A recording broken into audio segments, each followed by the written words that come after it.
Welcome, and thank you for joining here today.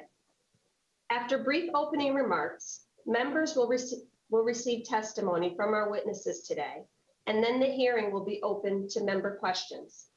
Members will be recognized in order of seniority, alternating between majority and minority members, and in order of arrival for those members who have joined us after the hearing was called to order.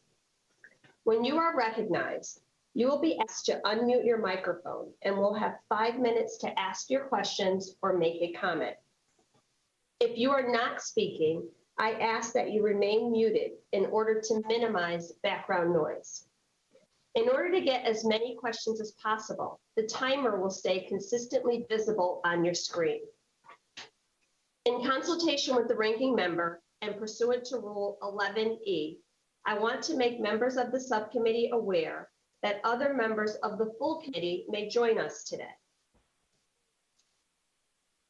Good afternoon, and thank you everyone for participating today on the first hearing in the 117th Congress of the Subcommittee on Nutrition, Oversight, and Department Operations.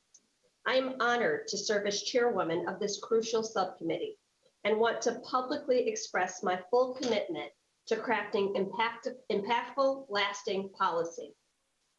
Before beginning the substance of today's hearing, I want to emphasize to my colleagues on this subcommittee that our work will require bipartisan engagement and cooperation.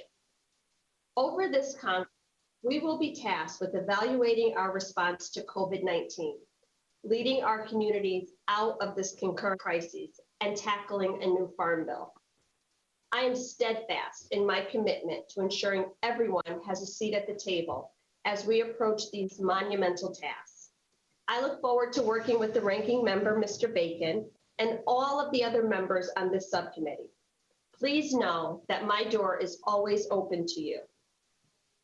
In addition to my distinguished friends and colleagues on the subcommittee, we are very pleased and grateful to welcome a panel of experts today. Thank you all for being here. I look forward to introducing you and hearing your testimony shortly. The title of today's hearing, The Future of SNAP, Moving Past the Pandemic. The purpose of this hearing is to recount the lessons we have learned about food insecurity and nutrition access during the COVID-19 crisis, and also to use those lessons as a roadmap for closing the glaring gaps in policy, which left so many Americans food insecure in the first place. After witnessing the events of the past 15 months, there should be no doubt about the tremendous need for SNAP and other nutrition programs. Temporary increases to SNAP benefits and accommodations made to state administrators, along with creative approaches to feeding students learning from home, and the amazing work of food banks across the country have helped to guard against the worst consequences that should have occurred during this concurrent health and economic crisis. The built-in responsiveness of SNAP to shifting economic conditions has supported working families who during this crisis found themselves in uncertain economic conditions. Thankfully, efforts to expand and strengthen the nutrition safety nets have for the most part succeeded. As we will hear from our panel of expert witnesses today, SNAP during COVID has been crucial for those suddenly without an income, as well as parents forced to choose between a job and caring for their children in remote school. Ms. Davis and Ms. Wilson will testify to the strain of a household suddenly without the means to provide. Doctors Bauer and Boynton Jarrett will offer data and clinical evidence of the precarious situation created by the pandemic, especially for women and children, and how nutrition assistance is essential. Mr. Whitford, Executive Director of Water Gardens Ministries in Missouri, will talk about the charity work of his mission and work training centers. This testimony, I hope, will help to illustrate what I know to be true from firsthand experience, that SNAP is a hand up and not a handout for Americans thriving to achieve self-sufficiency. Today's testimony will show that fear of hunger is not an economic motivator. It is an obstacle to success and a threat to public health. And that hunger does not discriminate. It exists in every one of our districts.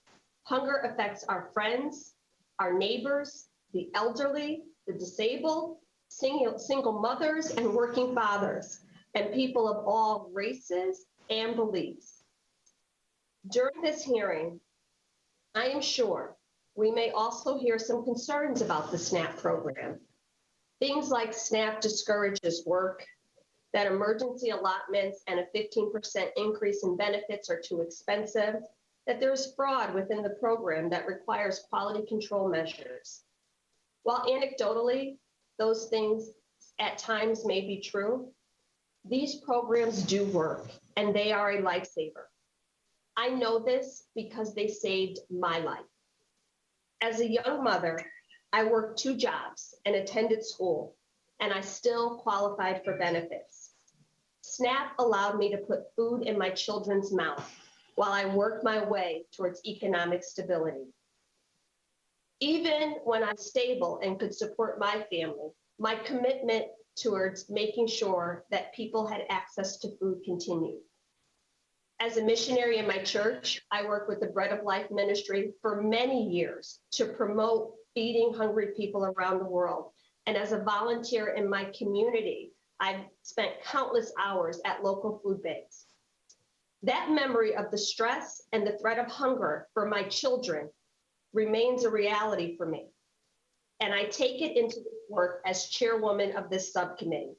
My lived experiences have shown me that SNAP and other safety net programs are not just handouts for people unwilling to work towards self-sufficiency. They are critical supports which ensure that hunger is not another obstacle in the way of Americans striving for stability. On this subcommittee, we have a unique opportunity to ensure that these supports are strengthened for Americans in each of our districts. I am excited about this work, and I look forward to continuing to deliver on this promise for the American people. With that, I want to once again welcome all of you today and give a special thanks to our panel for sharing their time and expertise. I'd like to welcome at this time the distinguished ranking member, the gentleman from Nebraska, Mr. Bacon, for any opening remarks that he would like to give. Well, thank you, Madam Chair. I appreciate your words. It's been a pleasure working with you in the 117th Congress in this capacity. I appreciate the spirit of teamwork that you're bringing to the subcommittee. I just want to initially state too, that I agree with you. SNAP fulfills a much needed program in our community, and I appreciate your personal experiences with that. With that said, though, I do think it merits some review now as we're coming out of COVID. How do we want to go forward as we're moving past this COVID pandemic? I do want to offer a good afternoon to everyone. I want to welcome all of our witnesses.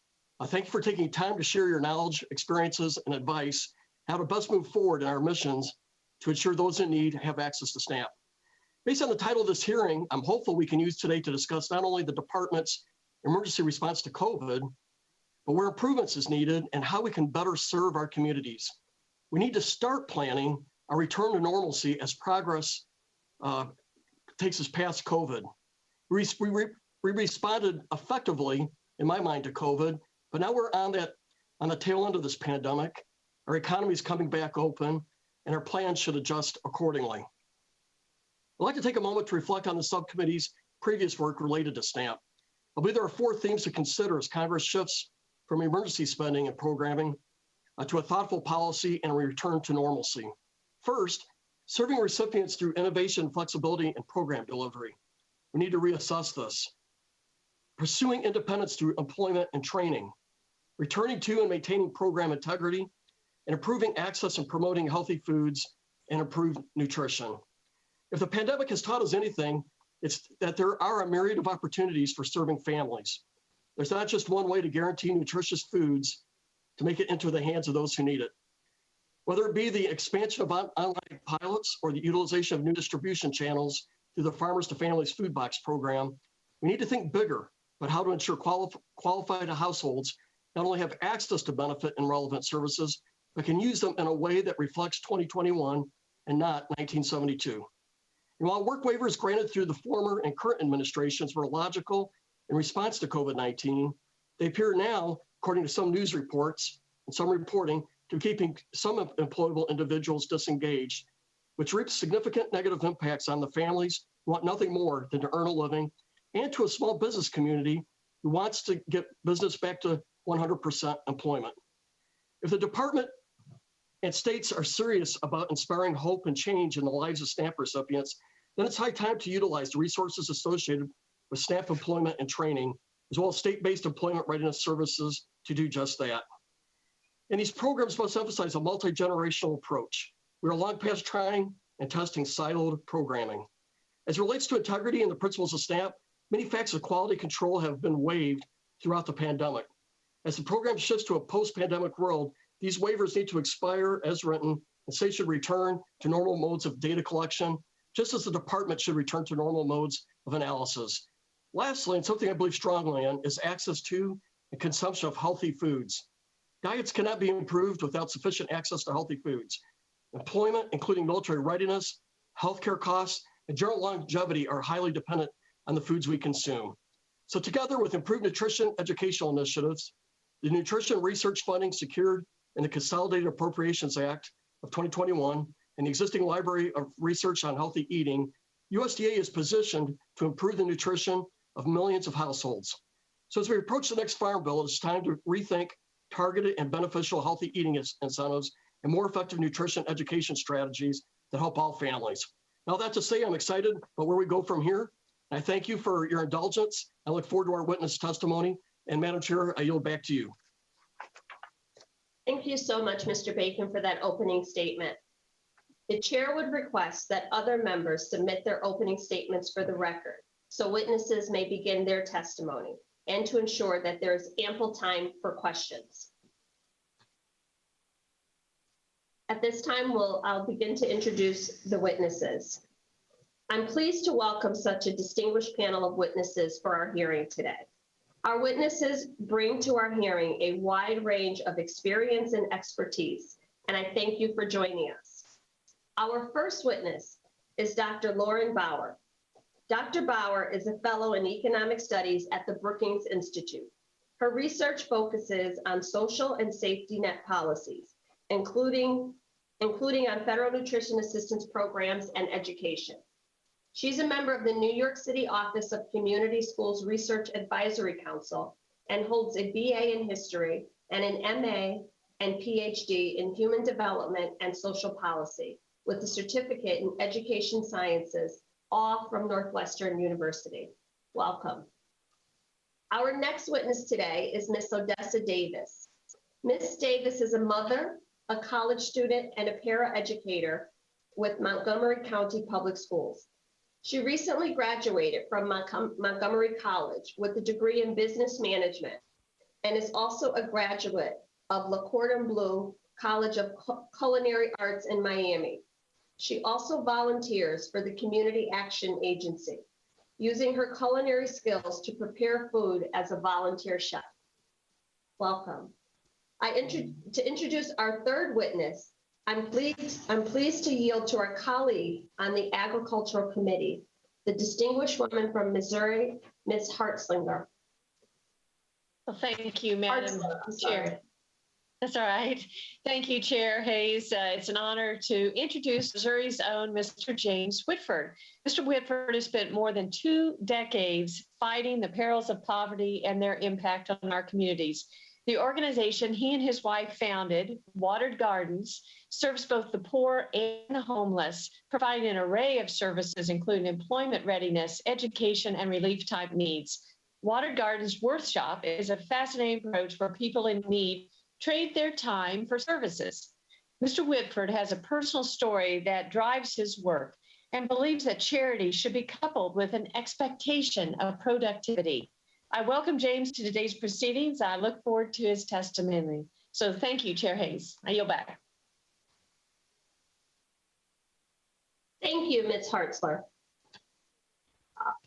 Thank you for your comments. Our next witness today is Ms. Rachel Wilson. Ms. Wilson is a self-employed business owner in Central Florida. She is trained as a cosmetologist and works as an independent hairdresser. She is also a mother to her 3 children. Welcome. Our 5th and final witness today is Dr. Renee Boynton-Jarrett. Dr. Boynton-Jarrett is a pediatrician and social epidemiologist and the founding director of the Vital Village Community Engagement Network. Her work focuses on the role of early life adversities as life course social determinants of health. Her current work is developing community-based strategies to promote child well-being and reduce child maltreatment using a collective impact approach in 3 Boston neighborhoods.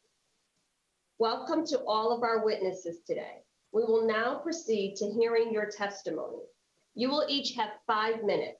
The timer should be visible to you on your screen and will count down to 0, at which point your time has expired. Dr. Bauer, please begin when you are ready. Good afternoon, Chair Hayes, Ranking Member Bacon, and members of the committee.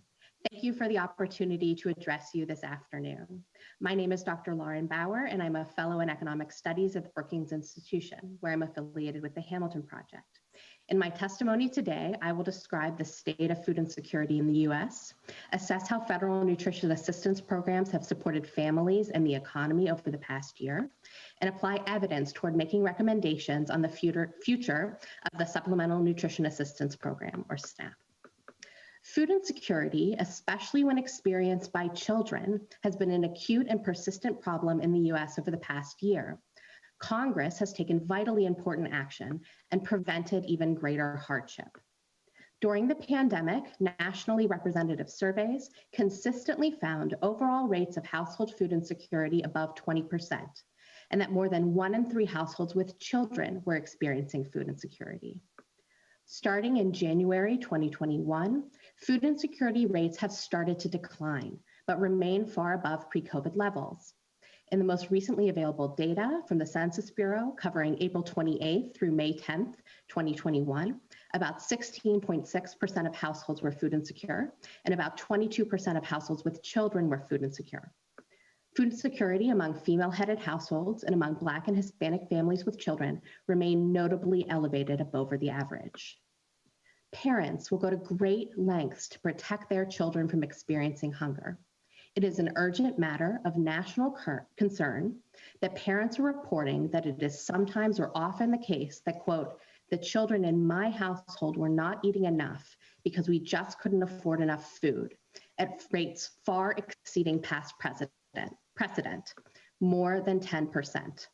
The food insecurity patterns we observe today will not only affect well-being and economic security in the short term, but will reverberate for decades to come. Encouragingly, research evidence, including from the past year, suggests that providing additional nutrition assistance can counteract some of the rise in food insecurity. SNAP provides insurance protection to those who are experiencing poor economic outcomes and supports those who are trying to improve their situation by leveraging powerful forces: public investment, the private sector, and choice. Evidence shows that SNAP reduces food insecurity, increases health and economic security, including economic self-sufficiency, and that we all benefit from its effects on the economy. Bipartisan support for emergency allotments, the SNAP maximum benefit increase, and pandemic EBT, among others, has been critical in helping families put food on the table this past year. Although SNAP is already a highly effective program, there are modest but important steps that Congress can take to improve it as we look to the future. These reforms include automatically increasing benefit levels and ensuring that the program expands during a recession, adopting a timely and efficient process for waiving or ending SNAP work requirements, and adjusting the SNAP benefit formula to increase benefit adequacy and support work. While the COVID-19 recession is ongoing, SNAP is an integral part of the economic recovery. To augment work incentives in the SNAP program rules, Congress could increase the earnings disregard, increase the value of the EITC for childless adults, and add a basic needs allowance, all of which would increase food security among workers, service members, and their families. Tying a nationwide work requirement suspension to the HHS emergency declaration remains good policy. Yet, well-designed studies of SNAP work requirements do not show that they cause labor force participation, even during an economic expansion. In fact, they penalize workers and those who face meaningful barriers to consistent employment. Easing administrative burdens and tying a SNAP maximum benefit increase to economic indicators that signal a recession has started will help our country be better prepared to fight the next recession. The value of the SNAP maximum benefit is not sufficient, and SNAP purchasing power has decreased even more since the onset of the COVID-19 pandemic. To reduce food insecurity and improve nutrition, benefit calculations and allowable purchases need modernization.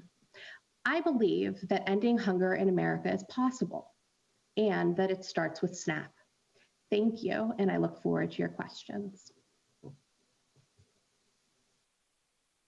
Thank you so much, Dr. Bauer. Our next witness, Ms. Davis, please begin when you are ready with your testimony. Good afternoon. Thank you for providing me with the opportunity to be here today. My name is Odessa Davis. I'm a mom, a college student, a hunger advocate with Share Our Strength and Madden Food Center. I'm here to speak on the importance of nutrition programs like SNAP and school meals. Before the pandemic, my dream was to become a chef. I got my associate's degree in Lee Cordon Bleu, Miami. During that time, I had a beautiful baby boy and became a single mom.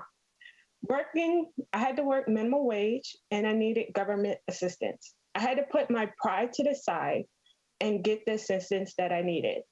I got SNAP, which helped me pay my bills and decrease my stress. My son received Medicaid and free breakfast and lunch at school. This helped my son stay focused on his schoolwork. I wanted a better life for my son, so I updated my dream to become a multi-business owner, including a restaurant. I started working for Montgomery County Public Schools as a special ed paraeducator. Doing that, I updated my SNAP information, which means working hard, my SNAP decreased. Later, my SNAPs was off and I was on the benefit cliff. Even though my job was 10 months, I had to work 4 jobs. My son ended up getting free breakfast and reduced lunch. I went back to school to get my associate's degree in business management. Thanks to my support system from scholarships, family and friends and coworkers, I wouldn't have done it without them. A lot of people do not have that support. During school, I met other moms in the same situation. I started a support group called Back on Track. 50% of my members graduated. During COVID, it became more stressful. 3 of my jobs were closed because of COVID. I had to use my savings and I was denied unemployment because my 10-month job was a full-time job. Even though I don't get paid during summertime, winter break, spring break, or professional day. But there was a light at the end of the tunnel. I did receive the PEBT card, and that helped me able to pay for nutritious foods such as meat and veggies. I also received food from the food pantry, and I started volunteering to pay to cook food for my friends and family that was not qualified for SNAP. So when they had got food from food pantry, I made it for them because they can't cook. So sorry, y'all. I did graduate during the pandemic, May 2020, from Montgomery College and got my associate's degree in business management with honors. As you can see, nutrition programs such as SNAP and school meals are real helpful and decrease our stress and not have to worry about food and be able to pay for our bills. Thank you. Thank you so much, Ms. Davis, for your testimony today. Our next witness, Mr. Whitford, please begin your testimony when you are ready. Good afternoon, Chairwoman Hayes and Ranking Member Bacon and the members of the subcommittee. Thank you for hearing my testimony today. About 25 years ago, I was serving at a homeless mission in Fort Worth, Texas, and my heart broke as I engaged men, women, and children living on the streets. Not long after that, I met my beautiful bride, Marcia, and we married in the chapel of that same mission with homeless as our guests. 3 months after that, we opened the doors to our own small, compassion-driven ministry called Watered Gardens in the Southwest Missouri community of Joplin. Now, 20 years later, our ministry is the largest privately funded poverty-fighting organization in our 4-state area. Today, we meet tens of thousands of needs every year, helping both the poor and homeless with everything from emergency shelter to workforce development. Now, I said we help them, but really they help themselves through a unique ministry we operate called the Worth Shop. We call it a Worth Shop because we've found that work awakens worth in people's lives. It's a place where people can trade their time to earn everything they need, from clothing to shelter or furniture or food. Now, just last week, I sat across from Hope in our Worth Shop, a young woman who was earning her food, and I asked her, "Hope, why do you earn your food here instead of going to get it free from somewhere else?" She said, "I like it this way. I feel better about myself." Now, I've heard countless comments like that over the years. One man said, "You take the shame out of the game." One lady named Beth, who was earning her food by knitting stocking caps for newborns in the local hospital, called me later, left a voice message and said, "Thank you for treating me as equal." Now, beyond anecdotes, research bears this out also. The American Journal of Applied Psychology published a paper in 2015 titled "Personality Change Following Unemployment," a study of 6,000 unemployed adults. They discovered the longer people are without work, the more they suffer. Specifically, they found a decline in 3 psychosocial metrics: agreeableness, openness, and conscientiousness. In other words, people become disheartened and grumpy when they're not working. So, if we want to really help energize people to get back in the workforce, then we should couple our charity with an expectation to be productive, because people feel better about themselves when dignity is restored. Now, we do this at our mission every day, viewing people who many call poor and needy as people who also have great potential, capacity, and ability. April was one of those. When she first stepped into our doors, she was homeless, addicted, had lost her kids. She was on SNAP, had been in and out of HUD housing, but it was at the mission, surrounded by people who cared for her, that she found the courage to get clean, get a job, and turn in her SNAP card. She said that last part was one of the hardest things she'd ever done, because she had never known that she had the ability to provide for herself. But with a compassionate support team, she did it. Not only that, but she got her kids back, went back to school, and then she ended up working full-time as our office manager. Now, I've got a lot of other firsthand stories of people finding freedom from dependency simply because we viewed them as unique individuals with unique gifts, rather than charity cases intended to be stuck on the receiving end of someone's benevolence. Unfortunately, I have no shortage of stories that go in a different direction. Penny was horribly addicted to alcohol, would stand on a median with a cardboard sign that read "food stamps half price" just to get another drink. Now, the right kind of help, rehabilitation and development, they're available for guys like Kenny, but for him and countless others, means-tested welfare programs disincentivize work that would otherwise lead to a flourishing life. James Madison, debating on the floor of the House in 1794, asserted, "Charity is no part of the duty of government." 21 years later, that makes sense to me. The government doesn't know Kenny, April, Beth, or Hope. I know them. And without a personal knowledge of each individual and what's really going on in their lives, needs cannot be met in a way that doesn't trap people in dependency and strip them of dignity. Charity's never been administered well from the government. FDR himself admitted this in his 1935 State of the Union address. After comparing dependency on relief as a narcotic, he went on to promise, "The federal government must and shall quit this business of relief." That was sound conviction, because although the government might be able to feed people, it can never give those struggling in poverty what justice demands: dignity and friendship. That comes by way of compassionate neighbors, like the ones who volunteer at my mission, who also develop vital relationships with those who come for food. So I implore this committee, please consider what you can do to safeguard the future of those vital relationships that are certainly undermined or crowded out when food simply comes on a card with nothing required. Thank you.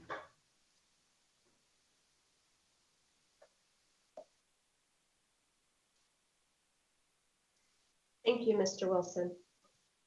And now we have Dr. Boynton Jarrett. When you're ready, please unmute and begin your testimony. Chair Hayes, Ranking Member Bacon, and distinguished members of the committee, good afternoon. Thank you for the opportunity to appear before the committee to provide testimony on the important role of the Supplemental Nutrition Assistance Program for families and children during and after the COVID-19 pandemic. I am honored to be here. My name is Dr. Renee Boynton Jarrett. I'm a pediatrician at Boston Medical Center, the largest safety net hospital in New England, an associate professor of pediatrics at Boston University School of Medicine, a researcher on social and structural factors that impact population health, and the founding director of Vital Village Networks. In partnership with community, residents, and organizations, Vital Village develops strategies to promote child well-being and advance health and educational equity through research, data sharing, and collective action. I'm also a member of the National Academy of Sciences, Engineering, and Medicine Committee on Exploring the Opportunity Gap for Young Children from Birth to Age 8. As a primary care pediatrician at a safety net hospital, I know firsthand that all parents, regardless of personal resources, seek to ensure that their children have what they need to thrive. Such necessities include nutritious food, a safe and stable home, high quality childcare and education, and healthcare. We know that when children lack access to these basic necessities, even for brief periods of time, their health is jeopardized. Research consistently shows that when children live in families struggling with food insecurity, they're more likely to be in poor health, hospitalized, and at risk for developmental and learning delays. Adults and children who are food insecure also experience increased rates of mental health issues. However, supporting children's health and developmental goals goes well beyond ensuring that they receive proper nutrition. Parental well-being is foundational to healthy growth of children and their development. And when mothers are able to afford the basic needs for their children and are well supported, they're less likely to be depressed or anxious and able to provide responsive caregiving that children need to develop healthy. Currently, who gets help and how much help they receive from society is driven by a narrative of deservingness. Yet food insecurity is distressing and painful. Children who are food insecure experience physical, cognitive, and emotional awareness of hunger. And I ask, what is our moral and ethical responsibility? Unfortunately, due to persistent structural inequities, low wage work, and lack of high quality, affordable childcare, financial stability is out of reach for many families. Black, Indigenous, Latina, and immigrant mothers in particular are disproportionately shut out of systems that promote economic advancement due to discrimination and systemic racism. Well before the pandemic, I met mothers in my clinic who worked multiple jobs, owned their own businesses, and despite their best efforts, struggled to put food on the table for their children. Parents in food insecure households routinely make trade-offs between food and basic necessities such as utilities. Due to food scarcity during the pandemic, an estimated 13 million children, or 1 in 6, may experience food insecurity this year.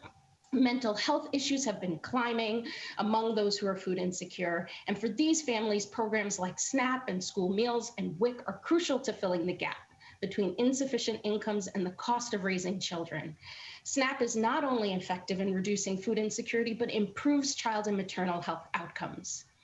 During the pandemic, we've seen dramatic increases in food insecurity and other hardships among family, with school and childcare closures, the shuttering of businesses and service sectors that disproportionately employ women. These circumstances have placed an outsized burden of economic hardship and stress on mothers, and women of color have been more profoundly impacted by these economic shocks because they hold a higher share of low-wage service industry jobs. Expansion of SNAP and the Pandemic Electronic Benefit Transfer Program passed in relief packages by Congress and have been a lifeline for many families during this pandemic. But unfortunately, these are scheduled to sunset without further action. Failure to ensure the nutritional needs of children are met will exacerbate inequities in health and educational attainment. The time is now to move from short-term policy solutions to permanently expand eligibility and access to government nutrition programs. Working in partnership with families and communities to generate solutions is crucial. As vaccination rates increase and as schools and childcare settings reopen and as people return to work, we cannot lose sight of three things. First, the longstanding structural inequities that existed before the pandemic. Second, the lessons learned during the pandemic, including the essential role of partnerships with families and communities. And third, the urgent need for long-term policy solutions that respond to the realities families, women, and children face. In order to live in a country where all children have the opportunity to reach their fullest potential, we must seek to understand ways in which current recovery efforts are leaving women and mothers behind. Thank you. Thank you so much, Dr. Boynton Jarrett, for your testimony. I apologize, in error, I skipped Ms. Wilson. Thank you, Mr. Whitford, for your testimony previously. And now we will hear from our final witness, Ms. Wilson. When you're ready, if you would unmute and please begin your testimony. Good afternoon, Chairwoman Hayes and the rest of the council. I have done things a little differently than it seems like a lot of the other speakers have. I have decided to speak from my heart, and I haven't written out a full testimony. The first thing I want you to understand is that when we talk about kids, we're talking about my kids. We're talking about these ones.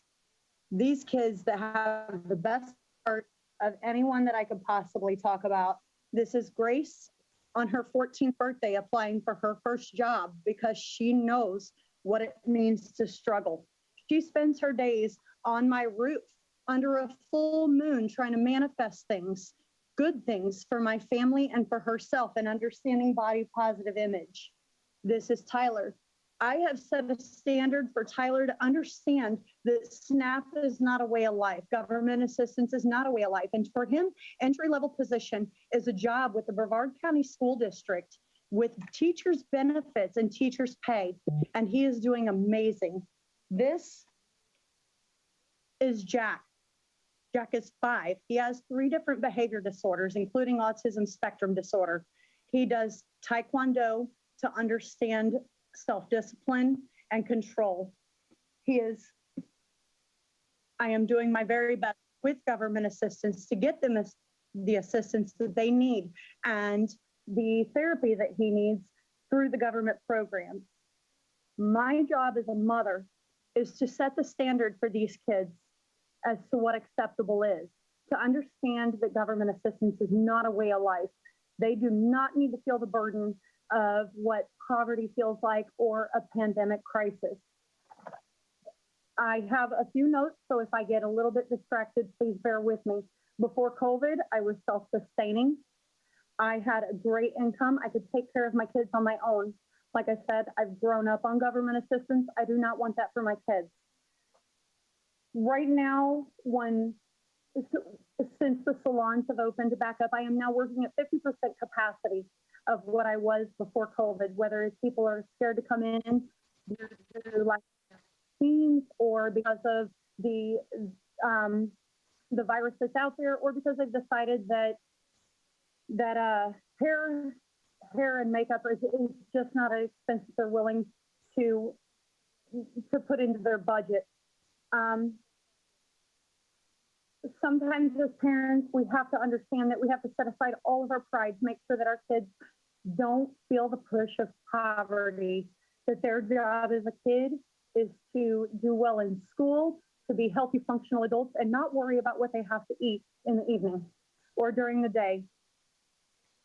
I have looked into a lot of different jobs when I hear people tell me that I need to get a second job. I've looked at McDonald's. I've looked at Sonic. I have worked as a manager of a fast food restaurant. They pay exactly $11 an hour to start out with. That's $440 a week before taxes and $339 a week after taxes. The total on that is $1,356 a month after taxes. In Florida, you have to prove that you make 3 times the amount of income to afford a household.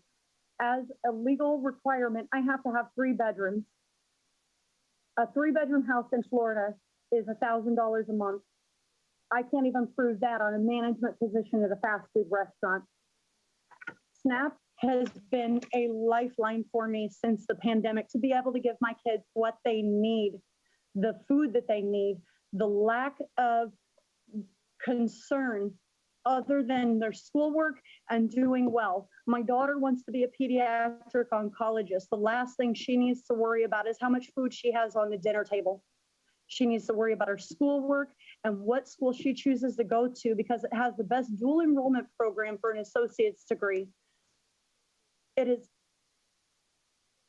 not their job to feel this. SNAP is supplemental. SNAP is a step up. SNAP is a way to help me get my feet back under me after a pandemic and to build my clientele back up to provide the life that my children need from this point forward. But sometimes we need help. We just need help. Just because we need help does not mean that we need to live under the means of basic human decency. We're not looking for it for the rest of our lives. We're just looking for it for a short time to help us get back to where we're going and provide a functional, healthy lifestyle for our kids. Thank you, Chairwoman. That'll be all. Thank you so much, Ms. Wilson, for sharing your very heartfelt opening statement with us today. That is all of our members. At this time, we will recognize members for questioning. The members on the committee will be recognized in the order of seniority, alternating between majority and minority members. You will be recognized for 5 minutes each in order to allow us to get to as many questions as possible. Please keep your microphones muted until you are recognized in order to minimize background noise. I now recognize myself for 5 minutes.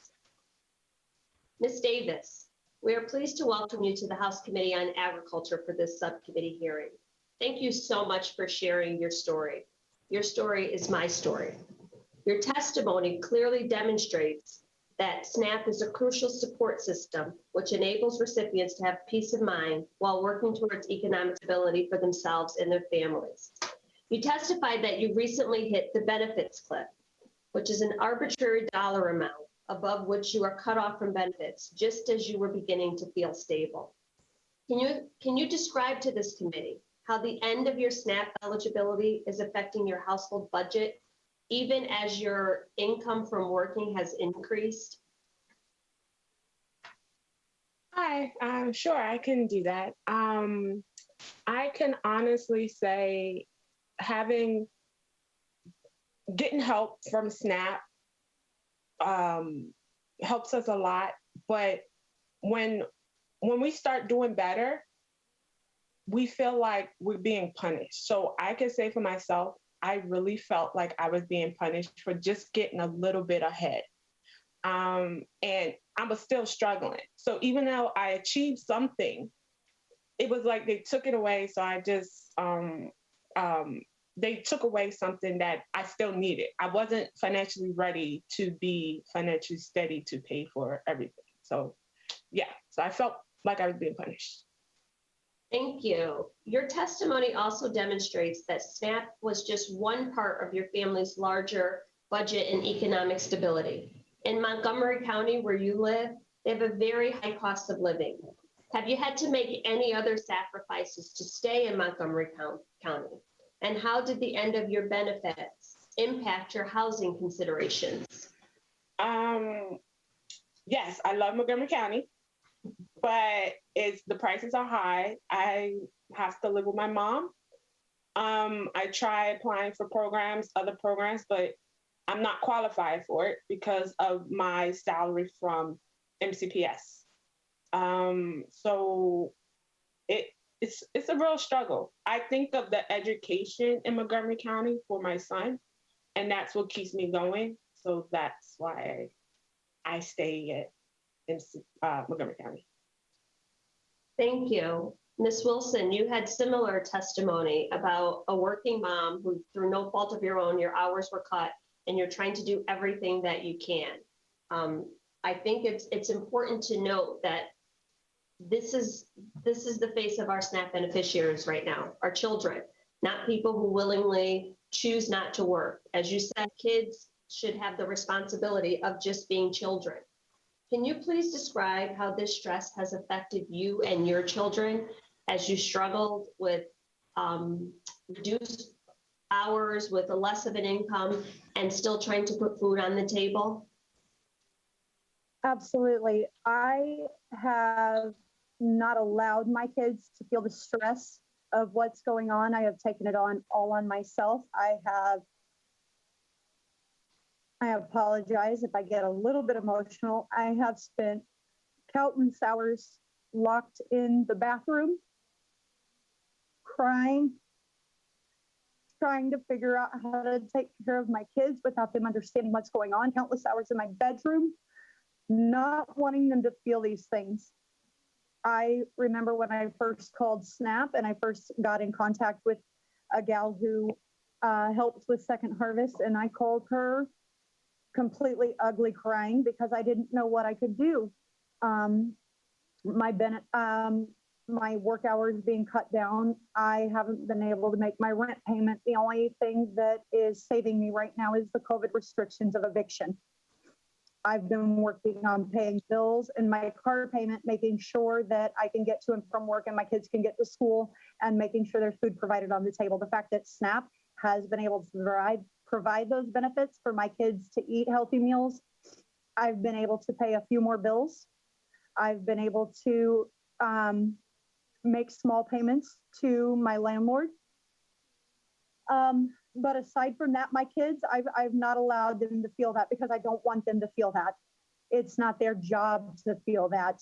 They don't need to know what I'm struggling through. They just need to live healthy lives as kids and worry about their studies and worry about mom being home with them and cooking dinner and helping with homework. That's their job. Thank you so much, Ms. Wilson. That's all I have for questioning. I thank both of you for sharing your stories here with the committee today. I now recognize the gentleman from Nebraska for 5 minutes, the ranking member, Mr. Bacon, for his question. Thank you, Madam Chair. I appreciate this. And I appreciate, too, Ms. Davis and Ms. Wilson's stories and sharing their journey. And I think, again, it does show where SNAP provides a very valuable and important role. And there's time where people need this. And COVID's really caused more of these situations. So we thank you for sharing. And I, too, am concerned about the cliff effect, in that I think it could hold some people back for trying to get more employment. So we need to relook at how we can modify policies to minimize the problems of cliff effects. So I appreciate you sharing. My first question is to Dr. Bauer, Dr. Jarrett, and Mr. Whitford. As you all know, in response to the pandemic, Congress provided nearly $70 billion in additional nutrition programming and funds.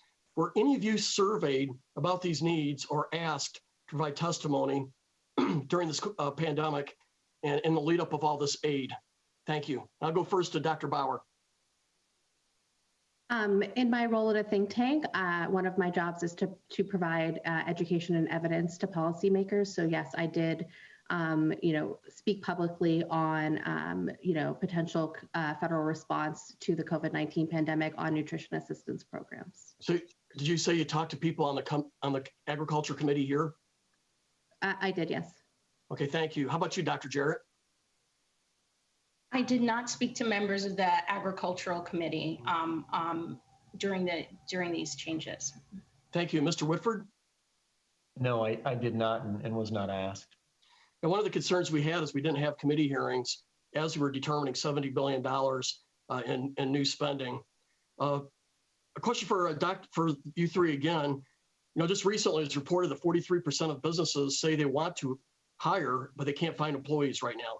43%. It's a pretty huge number. Yet last month, unemployment went up a little bit. So businesses, and I know businesses are closing early because they have lack of employees. So my question is, do you think government has any role in this, or have we inadvertently had a negative impact here? Dr. Bauer, I know you were suggesting otherwise in your testimony, but curious for your thoughts. Yes, I both suggest otherwise, and the evidence suggests otherwise. So SNAP is a program that stimulates the economy, helping to turn the tide. from contraction to expansion. So every dollar that the federal government and SNAP generates more than a dollar, more like $1.50 or $1.70 in local economic activity. We give, one of the reasons that SNAP is so effective is because of the way that it's targeted to families that need the benefits and want to spend those benefits quickly. And so SNAP is an integral part of getting the economy back on track. Dr. Jarrett, what's your thoughts? We have 43% of businesses wanting to hire, yet unemployment went up. Has government inadvertently caused that? Thank you. Thank you so much for the question. I want to echo the comments of Dr. Bauer in that SNAP really boosts local economy. It supports local farmers, small businesses, all size food retailers. So there was a study done by the USDA that showed a $1 billion investment in SNAP would lead to nearly 500 new agricultural jobs and over $32 million in revenue for the agricultural industry. So if you've ever seen a child who's used like what we call them locally is bounty bucks to try a mango, to try fresh fruits and vegetables, to get collard greens at the local farmers markets. Schools do it, families do it, and it's so encouraging for children. But I have another piece to the response. So as of December 2020, only 13% of child centers and family care homes remained closed. We know high quality childcare is essential for women, mothers, and primary caregivers to return to the workforce. This is, I think, our key structural responsibility that must be met with policies that provide safety for early care and education providers, as well as prioritize high quality and accessible childcare so that children can be healthy and develop well. I gotta give Mr. Whitford a chance. I got 30 seconds left. Mr. Whitford. Yep. I just want to say 4 words to remember: no way and hell no. Now, these were the words spoken by 2 individuals just recently at our mission when they were approached and I said, hey, how are things going? The one guy said, well, yeah, everything's going great. I said, are you employed? He said, no way. And then began to tell me how he thought that employment would actually hurt the benefits that he's receiving. I shared that in a staff meeting. One of my directors said, that's interesting. I had another conversation with another person, and they said almost something very similar. They said, hell no. Now, one of those guys actually pulled out his food stamp card when I was meeting with him, and he said, you know, they put $300 on this card last month. I don't even know what I'm going to do with it. And then he said, I think I'll go down and buy some. Sorry, Mr. Whitford, to cut you off, but the gentleman's time has So that's not expired. that's not any way to stimulate the economy. Thank you, Dr. Whitford, or Mr. Whitford. I yield back. Thank you so much. Before I recognize next witness, I just want to add that while the economy is starting to recover as businesses reopen, there are still 8 million fewer jobs than there were before the pandemic, and jobs are down more than twice as much in low-paying industries compared to those that pay more. The majority of jobs lost because of the pandemic were in industries paying low average wages and not providing health coverage, the very jobs that many of our public benefit recipients work. Also, there's the issue of childcare. So there's so much to consider when we talk about unemployment and the economy and returning to work. And I now recognize the gentlelady from North Carolina, Ms. Adams, for 5 minutes for your questioning. Ms. Adams, can you please unmute and begin your testimony? Thank you, Madam Chair. Can you hear me? Yes, ma'am. Oh, great. Thank you so much to you and the ranking member for hosting the hearing today. Thank you to our witnesses as well for their testimony. I am delighted that we're having this discussion. Right now, 16.6% of households and 22% of households with children in the U.S. are facing food insecurity. In my state alone, 1.5 million people currently depend on SNAP to put food on their tables. And in the county that I represent, there are more than 150,000 people receiving SNAP benefits, which is an increase of more than 50,000 since March of last year. So it's clear that there's a hunger crisis in our nation. And while SNAP is a critical lifeline to families, the current benefit level is not simply inadequate. The average benefit is only $1.40 per person per meal. And so that's why soon I'm going to be reintroducing the Closing the Meal Gap, which permanently increases benefits by 30%. and eliminates the time limit on benefits, because working hard is just not enough if you don't make enough.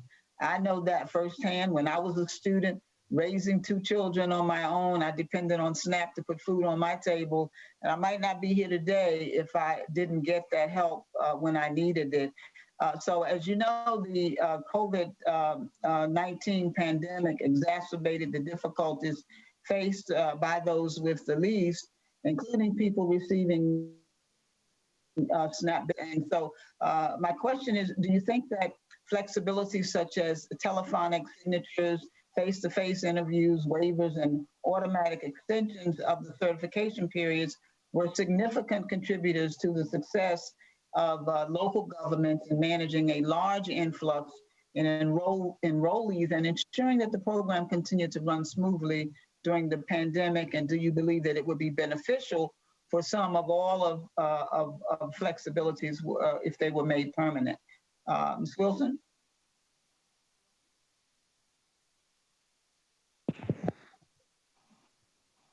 I apologize. I had to unmute my camera. I understand. I don't believe that assistance should be made permanent. However, I do believe that they should be based off of a sliding scale fee.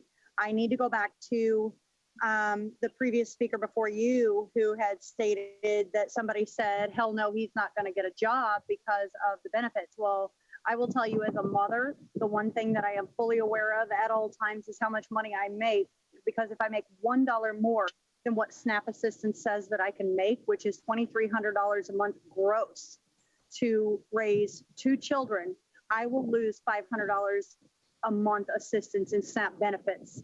$2,300 a month minus taxes will not even pay my rent and my electric bill. And that is a very terrifying thing. Yeah, go ahead. No, please, if you had another question, please go ahead, because I was just I was just going to comment that what you said in your testimony really did hit me hard, that throughout your life, SNAP has been the only reason that you and your children have had the ability to eat like normal human beings should. And of course, that's a message I think our committee in Congress more broadly needs to hear. But in my district here in Mecklenburg County, families utilize SNAP each month to keep food on their tables. And I know how critical that these programs are. And they are a lifeline to families who are struggling. So can you talk a little bit about the importance of the program to your own family and to ensuring that you can put food on your table? And how has it helped you get by during these difficult times? Absolutely. Growing up in poverty, SNAP has been a huge lifeline for me, especially growing up as a child. There are several times in my life that I have done productive actions in my life trying to make sure that my children grew up in a different lifestyle. There are a lot of times that I have needed SNAP benefits to help me get to where I'm going in life. Before the pandemic, I did not need SNAP assistance because SNAP had assisted me throughout my lifetime to get to a position in my life where I can provide for my children.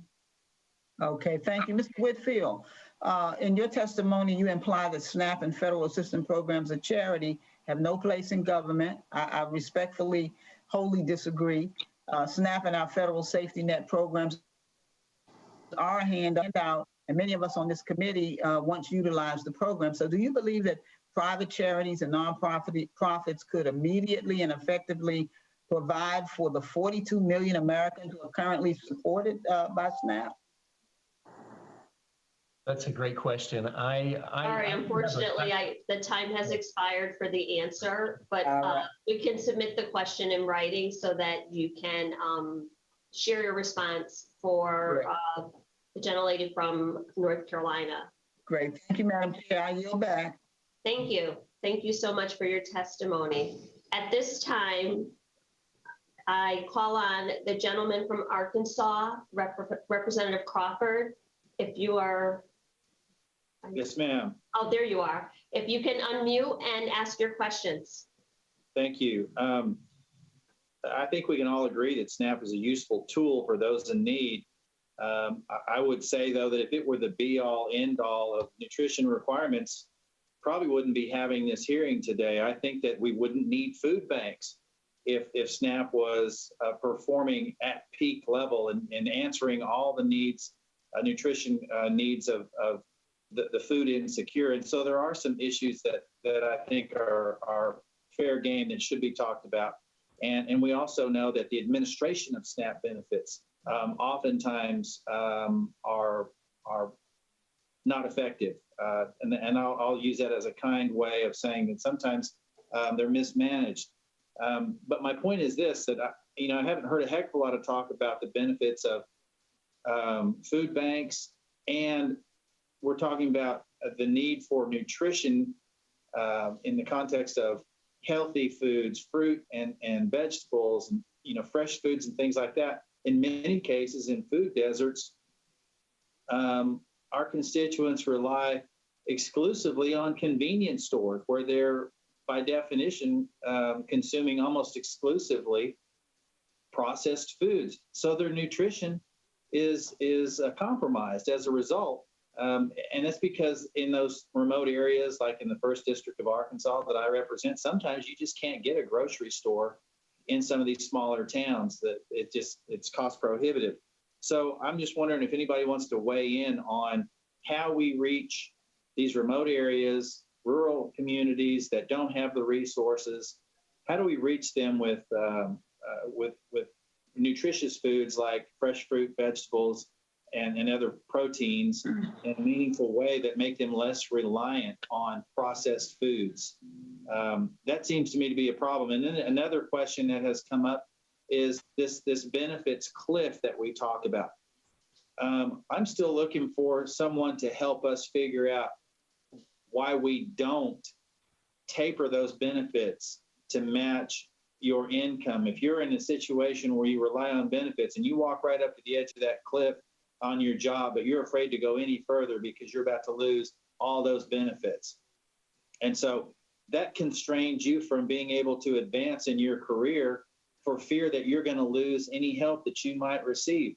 I would think that we would need to match benefits proportionately, inversely proportionate to your income, so that you can make your way off of that, taper those benefits down, and then it's obviously the end goal being that you don't need that, and now you can allow others to come in and benefit from those programs and repeat the process as it's necessary. And I don't think we've had meaningful conversations about how we taper those benefits off, how we encourage and incentivize more consumption of fresh fruit, vegetables, and other protein sources. What are we doing to educate consumers about how to prepare more nutritious meals so they can benefit? And these taxpayer resources that are expended to help meet those nutritional requirements can then be done in a more efficient and effective manner. And so in the last minute and a half that I have, anybody wants to weigh in on that, on any of those topics, I'm all ears. Go ahead. Go ahead. Sure. So go ahead. Okay, go ahead. Yes, you.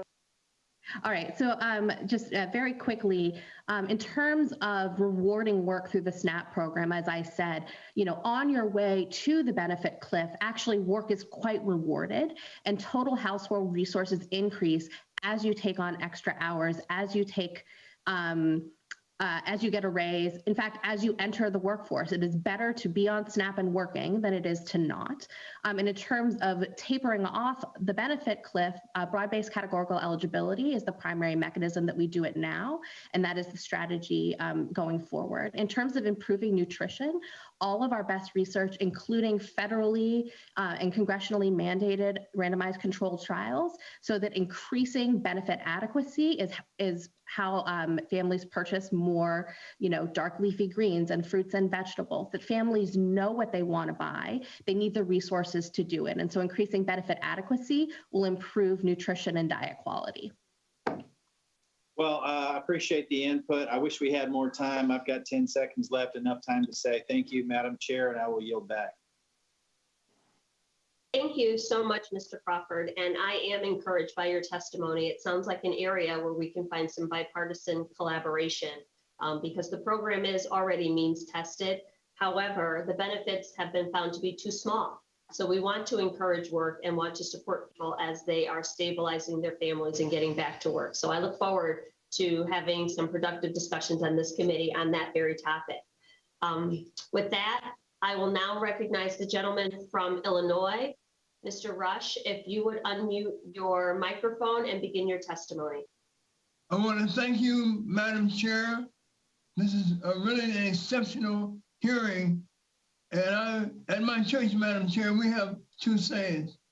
You can't teach what you don't know, and you can't lead where you won't go. Your testimony this morning certainly was indicative of the type of leadership for the subcommittee that you want to exhibit. I've always felt as though if you're going to be a shepherd, then you have got to smell like sheep. And so, Madam Chair, again, thank you. Ms. Wilson, Ms. Davis, thank you for the courage of your testimony. Your stories, in many ways, reminded me of my own childhood and the lengths that my mother went to on behalf of me and my family. My mother taught school. My mother was a beautician, a business owner, and she took college courses on the side. My family was always on the edge financially, and at times we depended on government benefits, the AFDC and others. My mother worked hard to provide for her family, as do both of you, and as do millions of other families and other mothers on SNAP. Food security is also personal to me for other reasons.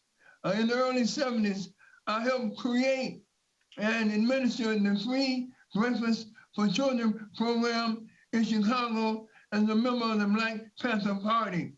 And in 1972, throughout our nation, the Black Panther Party was feeding 25,000 children free breakfast every morning before they went to school. All that is to say that I understand firsthand the importance of food security programs. And it's clear to me that we have much work to do. The pandemic exacerbated already existing hunger issues. In Illinois, 22% of kids in Cook County and 17% of children in Will County face food insecurity in 2020. That number is far too high. And Madam Chair, it goes without saying that I stand ready to work with you to alleviate these issues. Dr. Marr, it is disheartening for me to see the high percentage of Black and Hispanic adults who responded that is sometimes often the case that in the past week, quote, the children of my household were not eating enough because we just couldn't afford enough food.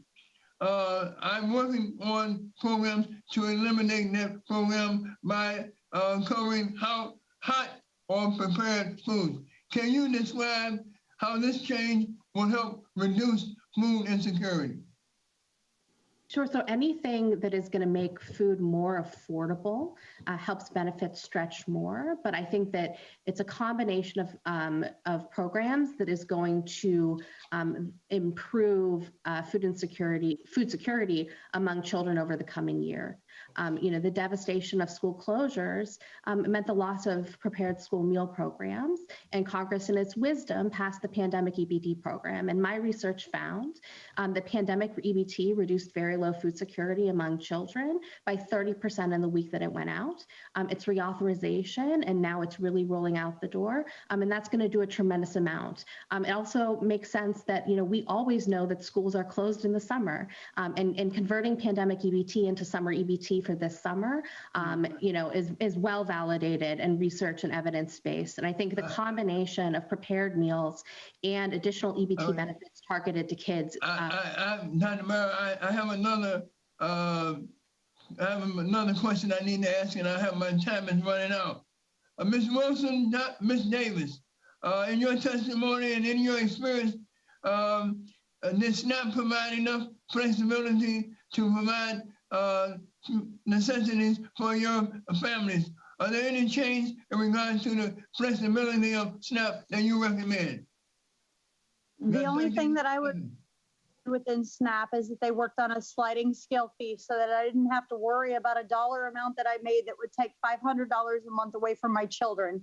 I budget my $500 a month into 4 weeks, and I know how much of that I could spend every week to make sure that the SNAP benefits provide for the entire month.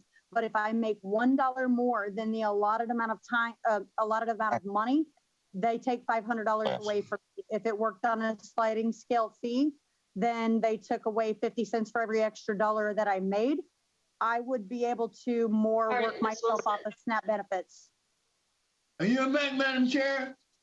Thank you so much, Representative Rush. At this time, I would like to recognize the gentleman from Tennessee, Mr. Desjardins. If you would unmute your microphone and please begin your your questions for the witnesses.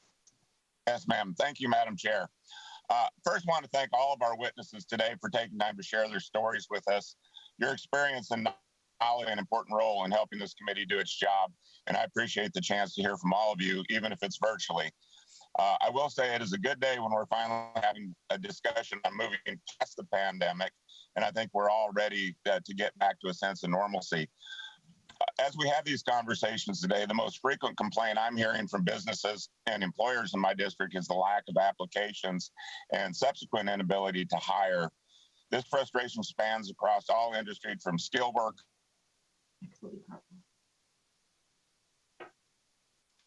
disconnect, and we've touched on that a bit today. We have heard today in several testimonies that people don't want to work for fear of losing benefits because for many, this is all they've ever known. But also, I agree with the sliding scale approach as opposed to the cliff, because that does seem punitive. Mr. Whitford, you have firsthand experience at helping get people back into work. Could you share some of those thoughts as we come out of COVID-19 and businesses are desperately in need of workers? And what can this committee do to encourage people to seek out employment and take steps towards self-sufficiency? Yeah, well, it really, for us, it is inspiration and relationship. So people come in our doors and we are immediately recognizing every individual as a person made in the image of God, you know, and so there is a natural tendency for all of us to create and be productive. And so what we found is that it's best to just take a person up on that right as they're coming in the doors and begin to have them helping with whatever they can. And that's where our workshop comes in. And what we found is that out of our emergency shelter alone, typically we're able to see an employment rate out of our shelter of about 60%, which is great when you consider that people coming in don't have a job at all. And we really do believe that that has to do with how we're engaging the person as soon as we see them and allowing them to begin to earn things that they need. A lot of people have not realized that they have the ability that they have, and it requires relationship, encouragement, and inspiration, all the things that the private sector is so good at doing when it comes to charity work. And that's really the key to helping people get back into work. But it has been a problem of late. It's been very difficult. And again, you know, it's one testimony after another that I have of people who have felt like they're held back. They're fearful, really, they are fearful. It is a true thing. I mean, the welfare cliff is a fearful thing. And when you become dependent upon it, it's really hard to break free from it. And that's what we found. So I think that one thing that we could do, you know, if you wanted to help mission leaders like me who are trying to help people get back to work, we really do need to regard this idea of subsidiarity. It's this from back in an encyclical written by Pope Pius XI, Quadragesimo Anno, and he says, just as it's gravely wrong to take from individuals what they can do with their own initiative, it is a grave evil and disturbance of right order to assign to a higher association what a lesser, more subordinate organization can do. In other words, there are concentric circles of help that should exist. And when the federal government is doing that work for my neighbor in need, it disrupts things that are not going to allow us to build the relationships that we need to and inspire and encourage people to get a job. Okay, well, I appreciate your testimony. Madam Chair, it looks okay. I see the clock was moving. It looked like it was stuck. I got a little bit of time left. Mr. Whitfield, Whitford, you had mentioned in your testimony instances of individuals selling their SNAP benefits for 50 cents on the dollar, as well as able-bodied individuals willing to work, but only for come to the table so as not to interfere with this SNAP eligibility. It goes without saying that's not how these benefits are intended to function. Could you talk a little bit about that and specifically any changes that would help the program function as intended as a temporary handout to those who need it most, with the end goal being self-sufficiency and not a lifetime of government dependency? I think you have about 45 seconds. Well, we've got to get as close to the problem as possible. I think, again, going back to this idea of a neighbor knowing his neighbor best, we really do have to allow for. My recommendation would be, let's start with letting the states actually administer these programs, and I'd be able to work with my legislators in my state to see if we could do some things that would actually improve how the program is working and how we could actually help people get where they want to be. That's, again, we're just seeing a continuous problem of people that are getting hung up. Much of it is a fear factor and dependency. Thank you. I yield back. Thank you so much. As I'm listening to the testimony, I'm reminded that the scripture also says, when I was hungry, you gave me food. When I was thirsty, you gave me drink. When I was a stranger, you invited me in. And when I needed clothing, you clothed me. So that is also a part of our responsibility. With that, thank you so much for your testimony. I think the next, is Mr. Sablan on? No, he is not. So we'll move on to the next member on this side. I now recognize the gentleman from California, Mr. Carbajal. If you will unmute your mic and begin your testimony. I'm sorry, your questioning. Thank you, Chairwoman. Let me just start by saying I personally know how critical food assistance can be for families. When I was young, these programs actually helped reduce the financial barriers for my parents who were struggling to get by, making minimum wage, working as farm workers. My father was. It worked so hard to give my siblings and I a better way of life. It wasn't for the lack of not working. He was working 6, sometimes 7 days a week, but it was difficult making ends meet. I was fortunate to have had an opportunity to graduate from a great university, first attend the university, then graduate, serve our country in the Marine Corps, serve my community in local government, and now in Congress. Ensuring that all children have consistent access to fresh and nutritious food year-round is critical for our kids to be able to grow up healthy and prepared for any career they might choose, including maybe even serving in Congress. Dr. Boynton Jarrett, how can the SNAP program be enhanced and modernized to incentivize families with children to purchase and incorporate fresh and nutritious food consistently in their diets? Thank you so much for your remarks and for sharing your story and the invitation to this question. The work that I do with Vital Village Network really arises from the question you shared. I'm trained as a pediatrician. I should be in a clinic right now. But you know what? We spent $3.8 trillion on healthcare last year. The vast majority is spent on treating chronic illnesses. There actually is strong evidence to show that SNAP is a benefit that actually helps prevent the development of metabolic syndromes in adulthood, which are associated with diabetes, cardiovascular disease, obesity, and overweight. So there are tremendous benefits to the early childhood investment, investing in nutritious food, reducing stress and distress experienced by parents, and really calling hunger what it is. I don't know of a single person who experienced chronic food insecurity or hunger that doesn't remember what that felt like. We actually can consider chronic food insecurity and hunger extremely adverse experience and potentially traumatic experience.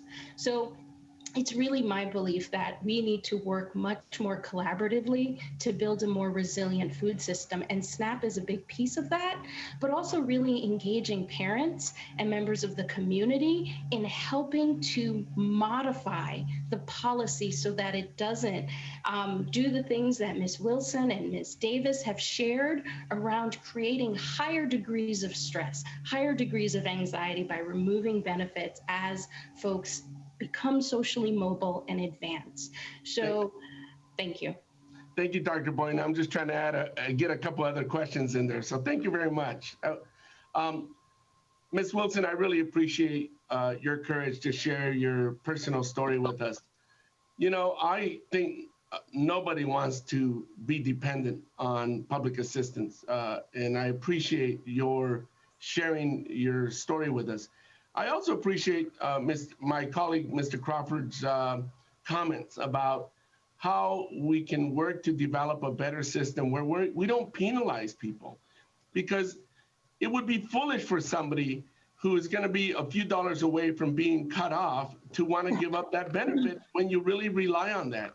I know that. Absolutely. So the question should be, how do we help people transition or enhance their quality of life without penalizing them? And I think we need to do better in that respect. So I appreciate Representative Crawford's comments, and I sure hope that we can work together to address this issue, as the chairwoman also said earlier. One of the main ways we can make sure SNAP fulfills its mission to fight hunger is to ensure that the benefit is adequate. Often SNAP recipients still rely on food banks and other supports to make ends meet for their families. Like much of our country, rural areas in my district on the Central Coast face specific challenges, such as cost to travel to get food or other hardships. Dr. Bauer, how can we make sure that SNAP allotments reflect the time and financial costs families face to purchase their groceries, and what other changes would you recommend to make sure families have a benefit adequate to meet their needs for food? Thank you. I'm sorry, Dr. Bauer, before you begin to answer, the time has expired. So we will send that question and you can submit a written answer for the record if you mind. Thank you, Chairwoman. You're right, I'm out of time. I yield back. Thank you. Thank you so much. I now recognize the gentlelady from Missouri, Ms. Hartzler. If you would unmute your microphone and begin your questioning. Thank you, Chairwoman Hayes, and thank you for each of our witnesses here. I've appreciated the insights and the heart that you all have to try to make everyone have a good and life and have food. And Mr. Whitford, I appreciate your heart and your story of you and your wife and the ministry that you started and dedicated yourself to right here in Missouri. And I know that a lot of ministries and a lot of organizations are moving past just providing food and including moving on to the workforce development and other things in order to help people succeed in life. Could you expand a little bit on how you're helping individuals in your ministry connect to work and to a better life? Yeah, absolutely. Thank you.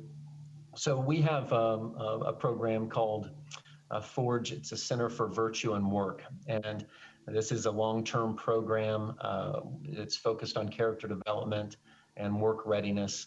It really is a workforce development program. And so we have different tracks. Maybe somebody who doesn't have their GED begins to work on that. If not, they go toward a national career readiness certification track. If they already have their GED, they go through a lot of classes like stewardship and economics, government and legal living, healthy living, 7 steps to Christian maturity, and the like.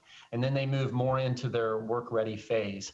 And that includes things like doing functional capacity evaluations to determine what a person is able to do. We go through personality assessments. We do computer literacy training, mock interviews, resume writing, and a lot of other things that go along with that. Getting ready to go into the workforce. And then those individuals will bridge into our community of partnerships, really with local employers. And they go through a season of coaching It's an internship of sorts for 8 weeks, and many of them end up right there because, as you know, base employment is a great need these days, and a lot of employers are just looking for folks who will, show up to work on time and be ready to go and be consistent and reliable. And that's certainly one of the things that we're doing in our 12 to 15 month long-term program. That's wonderful. So it sounds like a workforce development program that you have established yourself. Are you working with any government programs, or are these all just generated within your own organization? Well, certainly there are some clients that we are engaging who are receiving some help from other government organizations, but we really have decided we want to try to do as much as we can from a voluntary basis, from the private sector, engaging our local community to be involved on a volunteer level. And so we have developed a lot of things that there might be analogous government counterparts, but I just believe that the private sector can do an incredible amount if given the opportunity. There was a wonderful, powerful scripture shared a minute ago that I know all of us take to heart, but could you just clarify when Jesus was talking about how we should feed the hungry and clothe them and your brother in need? Was he saying that the government should do that, or who was he saying should do that? Well, no, he was talking to individuals, and that's a key point to be made. In fact, the name of our ministry, Watered Gardens, comes out of Isaiah 58, where God is speaking to his people to be really charitable, to feed and to clothe and to shelter. But in Isaiah 58:10, God says, if you'll extend yourself to the hungry. So he wants us to do more than feed. He really wants us to develop relationship with people. If you'll extend yourself to the hungry, you'll be like a watered garden and like a spring whose waters never fail. It's a beautiful passage. Absolutely. Have you talked to any other entities across this country about your program to replicate it? I know that you're serving a 4-state region, but we need to have, I think, programs like yours all over. Yeah, we are right now. We're talking with leaders in different communities around the nation to consider even our workshop model. Could that be something that as a collaborative that could occur in a community where organizations, churches, missions could refer people as a way to restore dignity and give it opportunity for people to earn what they need? Great. Appreciate your work and your heart, and thank you very much, and I'll yield back. Thank you so much, Ms. Hartzler, and thank you for that lesson in virtue. Because again, I agree that Jesus was talking to the people, and we are a government of the people, for the people, by the people, who represent the people. So we are those people. With that, I will now recognize the gentlelady from New Hampshire, Ms. Custer. If you will unmute your mic and begin your questions. Thank you, Madam Chair. I am so grateful. And while I appreciate the discussion on virtue, I do want to reorient the committee back to the task at hand, which is the incredible opportunity, but also the obligation to care for those in need in our community. And in my case, that includes this important government program to feed children because of a heartbreaking pandemic. So food insecurity is plaguing my state. And while I appreciate the role of the churches, I think that we have, as the government, certainly have an important role in this as well, to ensure equity and to make sure that everyone is kindly welcome, as we do in New Hampshire. So I want to take this opportunity to elevate SNAP, because this program has never been more essential than it has been in the past year. COVID-19 has exacerbated food insecurity. In my district and across our state, approximately 1 in 7 people, including 1 in 5 children, have been struggling with hunger during the pandemic. And thankfully, federal nutrition programs like SNAP have been providing critical support to families, both during, prior to, and after COVID-19. Let's remember that SNAP is not a luxurious program. In 2019, the average SNAP benefit for recipients in my state was approximately $1.22 per meal. And I would certainly challenge anyone on this committee to make a meal a nutritious meal for $1.22. But even that modest amount can make a difference when a family has to pinch pennies to put food on the table every night.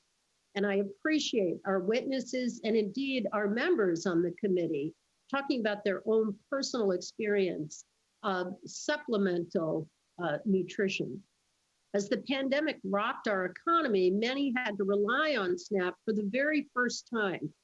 And I participated in food drives and in the distribution of food during COVID and met many families who were in line to pick up food for the very first time. To keep up with this need, I've been proud to champion increases in food assistance programming in the COVID response packages passed by Congress. We must also continue to destigmatize participation in SNAP. Each SNAP participant has a story, from serious health ailments to the lack of affordable, accessible childcare, to the lack of jobs in an economically hard-hit region. And all of these challenges and many more represent broader problems that deserve the attention of Congress. But in the meantime, Americans still need to eat. Efforts to cut or weaken SNAP, in my view, are simply cruel. No one should have to go hungry in America. SNAP is a critical lifeline to those who need modest support feeding themselves and their families. So on that note, Dr. Boynton Jarrett, thank you for sharing your knowledge and expertise with us today. I appreciated your description of the multiple challenges that have faced low-income mothers and children during the pandemic. And I'm particularly interested in your use of a trauma-informed approach. I am the founder and co-chair of the Bipartisan Task Force to End Sexual Violence, and I spent years advocating for first responders, courts, and other stakeholders to have a trauma-informed approach to avoid re-traumatizing survivors.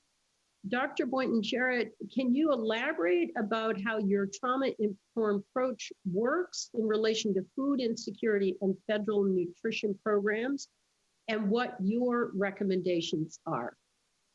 Thank you for the question, and I'm honored to answer this question. I think it's critically important, and it really begins with science. We understand that chronic and cumulative adversities, particularly in early childhood, have a critical impact on the developing bodies and brains of children. So if we think about chronic food insecurity, which often is associated with housing insecurity, inadequate or insufficient or low quality childcare, poverty, and a number of adversities, we are actually knowing, we also actually have evidence that investing in mitigating and preventing those early childhood adversities have numerous impacts on health, developmental, and life course. So who people will become as adults, will they go on to higher education? What skills and capacities will they bring to parents, and how will they engage in our economy in productive ways in the future? So Frederick Douglass said it's easier to build strong children than to repair broken men. And that's what we're talking about. Why would we ever allow a child to go hungry or to be denied a benefit? So a trauma-informed approach really, one, understands that neuroscience and then says, well, wow, our food system is not resilient. It is insufficient. All right, Dr. Boynton Jarrett, I have to cut you off. The Thank time you, and I yield back. Thank you so much. Thank you. I'm sorry about that. I now recognize the gentleman from Indiana, Mr. Baird, if he's on. Thank you, Madam Chair. My camera should be up, and so... Your camera's not on, sir. You have to turn on your camera first. Okay. There you go. Thank you. I now recognize you to ask your questions. So my question really goes to... Just a minute. Can we stop the timer? Your camera just went off again. There you go. Okay. I now recognize Mr. Baird. Okay, so what I really want to know, Mr. Whitford, is you know, a lot of programs start off with being a food distribution, and then later they move into other areas. How have you been able to look for for making access to other supportive organizations with regard to helping needs. Representative Baird, I'm so sorry, but you'll have to re-ask the question. You were cutting in and out. I just couldn't get it. Okay. You know, a lot of organizations start off distributing food. Can you hear me now, okay? Yes, I can. Okay. They start off distributing food, and then they move and evolve into additional identification and assistance with helping those individuals on the SNAP program with other areas that are beneficial and helpful. So would you care to elaborate on how you have looked for ways to help individuals, not only because of the SNAP and the food issue, which is extremely important, but then how to look for other sources of benefit and help?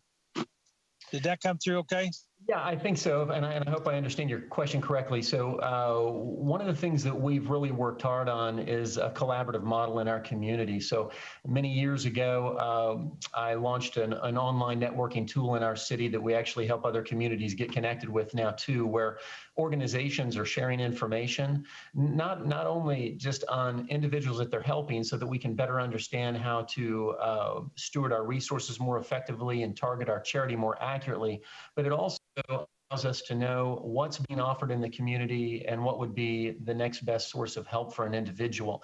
So again, there's no one, I think we should get away from like a one-stop shop idea. In this day and age, we don't need to be thinking in centralization of services. I really believe that we can connect together using technology that's available and be able to operate more cohesively as a unit in a community. Because although Watered Gardens, my ministry, does a lot of different stuff, we don't cover every base. And so there is a need to collaborate with other organizations. I hope that answers that question. Yes, it does. And I guess I'd like to move to Ms. Davis and Ms. Wilson. I've really appreciated them sharing their stories. So as a member of this committee, I would like to have their perspective on how we might improve the program. And so, Ms. Davis, if you want to start. I would say to improve the program is the person you're assigned to works more with their person. So I was assigned somebody, but I really didn't talk to him. It was more transfer papers. And when I didn't know my food stamps were cut off, I didn't get the letter till a month later. And I needed my card. So for them to ease the process of you slowly not getting your food stamps, that's that communication. That's what I would say needs to improve. Fine-tuning the efficacy and the efficiency of the delivery system. Right. So we can adjust to get our minds prepared to not have it anymore, because luckily I had support to help me pay for stuff, but because I didn't know, I was struggling and I was crying, and I had to decide, like, am I going to keep going for my dream, or am I going to stop and try to stay on it until I feel comfortable enough to go out there again? And luckily I had support to go ahead and continue on what I was doing. So, but a lot of people are not fortunate about that, with that. Well, thank you for that information. Madam Chair, do I have time to answer that? Step in second. If I may step in for 1 second, I think what Ms. Davis is trying to say is that a taper off effect would be way more essential to the government process than just a cutoff effect.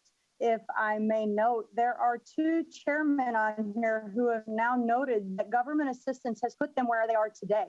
Government assistance gave their families the ability to support them and push them to be more productive members of society, which puts them in the position that they are today. But I think what Ms. Davis was trying to say is a taper off effect would be way more effective than just making a specific dollar amount and being cut off from a several $100 amount of providing food for her family. A scalable situation is what you're really suggesting, isn't it? Make it scalable. Yes, sir. dollar amount. Yep.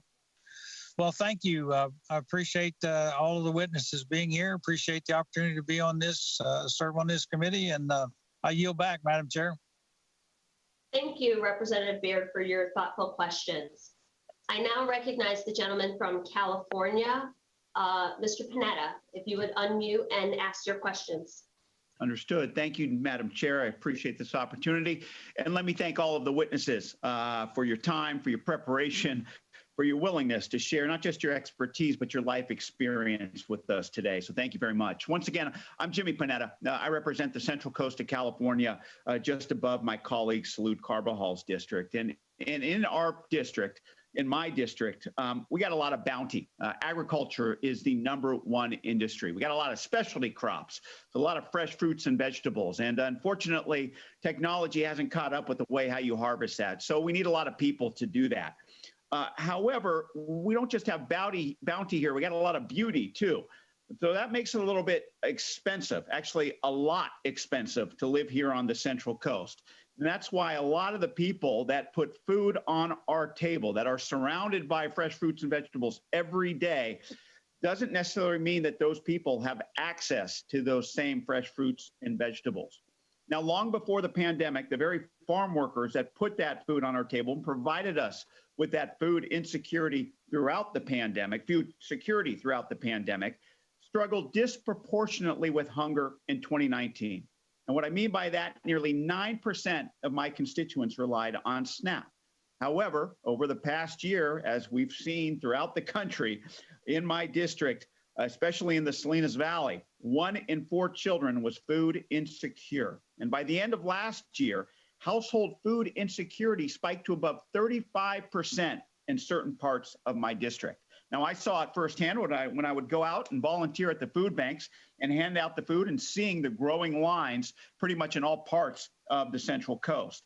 But what I've realized and what I believe is that we couldn't food bank our way out of the pandemic, and we cannot food bank our way out of hunger. And so I am grateful that we have finally increased SNAP benefits by 15% through the end of September, but we're obviously going to have to work more to prevent a federal food cliff when come that date. Now, I believe we need to look to the future and to see how we can improve SNAP, not just as a response to the pandemic, but as a response to the new normal. And that in doing that, I do believe that flexibility is crucial, is critical. So let's take that look when we start developing the next Farm Bill. Let's work together so that we can ensure that this Lifeline program, as we're hearing today, this Lifeline program better serves all of those who need it. Now, I know many of the witnesses have been on for an hour and a half, so I'm just going to narrow it down. Dr. Bauer, I'm going to pick on you. The other witnesses can kind of zone out for the remaining minutes that I have to let you know. Dr. Bauer, the U.S. Government Accountability Office issued a report that analyzed that more than 24 studies on food insecurity among college students. It took a look at that. And it found that America's college campuses have alarmingly high rates of hunger, with 39% of all low-income students experiencing food insecurity. Many low-income students are also the parents of small children, and these individuals work incredible hours to study, raise their families, and pay their bills, as we heard from one of our witnesses today. That is why earlier this year, Representatives Gomez, Harder, and myself introduced the Enhanced Access to SNAP, or EATS Act, to make permanent changes to the rules that have long denied SNAP to low-income Americans solely due to their status as college students. Dr. Bauer, can you elaborate on the ramifications of the existing student rule, and how would amending the current law to remove the burdensome work requirements improve student access, particularly for first-generation low-income students? Certainly, so that's right. College students are required to work in order to receive benefits. But what we really have right now is a college completion crisis. And we want to do everything we can to ensure that once students enroll, they're able to complete. And part of that is having enough food on the table. And so I certainly think that, there is reform necessary, including looking at the backgrounds of what students have. We are not doing that currently when we're assessing whether students are eligible for SNAP, including through the work requirement. And so there are a variety of ways that we can better support first-gen low-income students to get those degrees, including for student parents. Great. Now, also, I've introduced the Military Hunger Prevention Act, which establishes basic needs allowance to help low-income military families purchase food. Can you elaborate on the impacts of counting the BHS as income when determining service members' SNAP eligibility? Certainly. So I think what we don't want to do is punish service members for serving. And that's sort of how the formula works right now. A basic needs allowance would allow us to reward service by ensuring that low-income service members are eligible for SNAP when they should be. Great. Dr. Bauer, thank you. My time's up. Madam Chair, I yield back. Thank you so much, Mr. Panetta. I now recognize, is she on, the gentlelady from Florida, Representative Kamick, if you will unmute your microphone and begin to ask your questions. Thank you, Madam Chairwoman. I appreciate everybody being on here today. And as my good friend and colleague, Mr. Panetta mentioned, these witnesses have been on here for quite some time. And so there may be a bit of some repeat questions here, but the thing that I find encouraging is that Republican, Democrat, regardless, we all are looking to get to the same endpoint. And I think we all have a little bit of a different way of how we get there, but the fact that we all have the same end goal is very encouraging. So, excuse me, I'm going to start with some prepared remarks and then jump into a few questions. And again, apologies for some repeat questions. But since its inception, the goal of the food assistance has always been to provide temporary emergency relief to those most in need. And in the midst of an unprecedented pandemic in which millions across the country found themselves suddenly out of work, relief was expanded and waivers were provided, new programs were rolled out to both provide food for those in need, but also provide America's producers with much needed support in the midst of a collapsing supply chain. Now, like my friend and colleague, Representative Panetta, I represent a very rural district, which is rich in agriculture production. And so we face some of the similar challenges. One of these programs, Farmers to Families Food Box Program, supplied these boxes of American-grown produce to families in need. And in Florida specifically, farmers and food banks alike were very excited to participate in the food box program, with farmers able to supply boxes of food to those who needed it most, while much of their traditional customer base stayed the same. And I know firsthand, because I was part of some of the distribution work here, the food banks in my district and elsewhere spoke to me about lines around the block to receive these boxes of food with fresh, healthy American-grown produce. And I heard from several of our Florida growers and producers about how the program was a lifeline during this unprecedented time. So to that end, Dr. Boynton, do you mind touching on how, now that the food box program has ended, how we might be able to look at ways that we can continue to promote healthy food, support our producers, and meet the needs of our families and individuals that are struggling, and what that might look like, both under SNAP, but also how we can engage our community partners alike in this. Oh, thank you so much for the question. And I think you actually hit on what I think is the most critical answer. I really do think it needs to be collaboratively co-designed with community partners so that we're utilizing all of the assets and existing resources within communities most productively, and we are reaching the families that are deepest in need. And when we think about it, we rarely engage those who are most socially marginalized in these types of decision making, in these types of policy strategies. But in all of my work locally through Boston Medical Center, Vital Village, those are the best ideas. Those are the most effective ideas. Actually, throughout this pandemic, we have numerous examples of ideas that actually originated from community members and neighbors helping neighbors that could be scaled and built into more formal policies and infrastructures. I think what's most exciting around these direct partnerships between producers and families is really the ways that children can become engaged. If you see a child that grows a cucumber and tastes the cucumber they grew for the first time, it's like nothing else, right? What better way to stimulate nutrition and a sense of ownership and responsibility for children? And as we've talked about many times, really honor their dignity and shared humanity. Thank you for the question. Thank you, Dr. Boynton. And you gave me a perfect segue. My next, probably last question, since I'm running short on time, is for Mr. Whitford. Your testimony is laced with references to dignity, community, civility, relationships, compassion. And as someone myself who was not even, actually 10 years ago almost, was homeless, I understand firsthand the struggles that participants in this program go through. But I would like to know, in an ideal world, when it comes to those that you're trying to help and get back on their feet, where do you see the sweet spot for government with community organizations? Again, I want to go back to the idea of subsidiarity and properly layering that. I think it's so there is a, you know, the research talks about crowd out. There's a real crowd out effect that occurs when government's involved in helping local community people in need. And so in fact, we've even seen that depending on what's going on with government benefits, we'll actually see a drop in in our mission market where we have a little grocery store where people come through, they have healthy options to choose from. We'll see a drop in that. So I really believe that as government back a little bit, you'll see more of the private sector and charities that'll step in. And I think that's really one of the best things that government could do is just figure out how can we allow for the private sector to do what the private sector does so well, which is be charitable.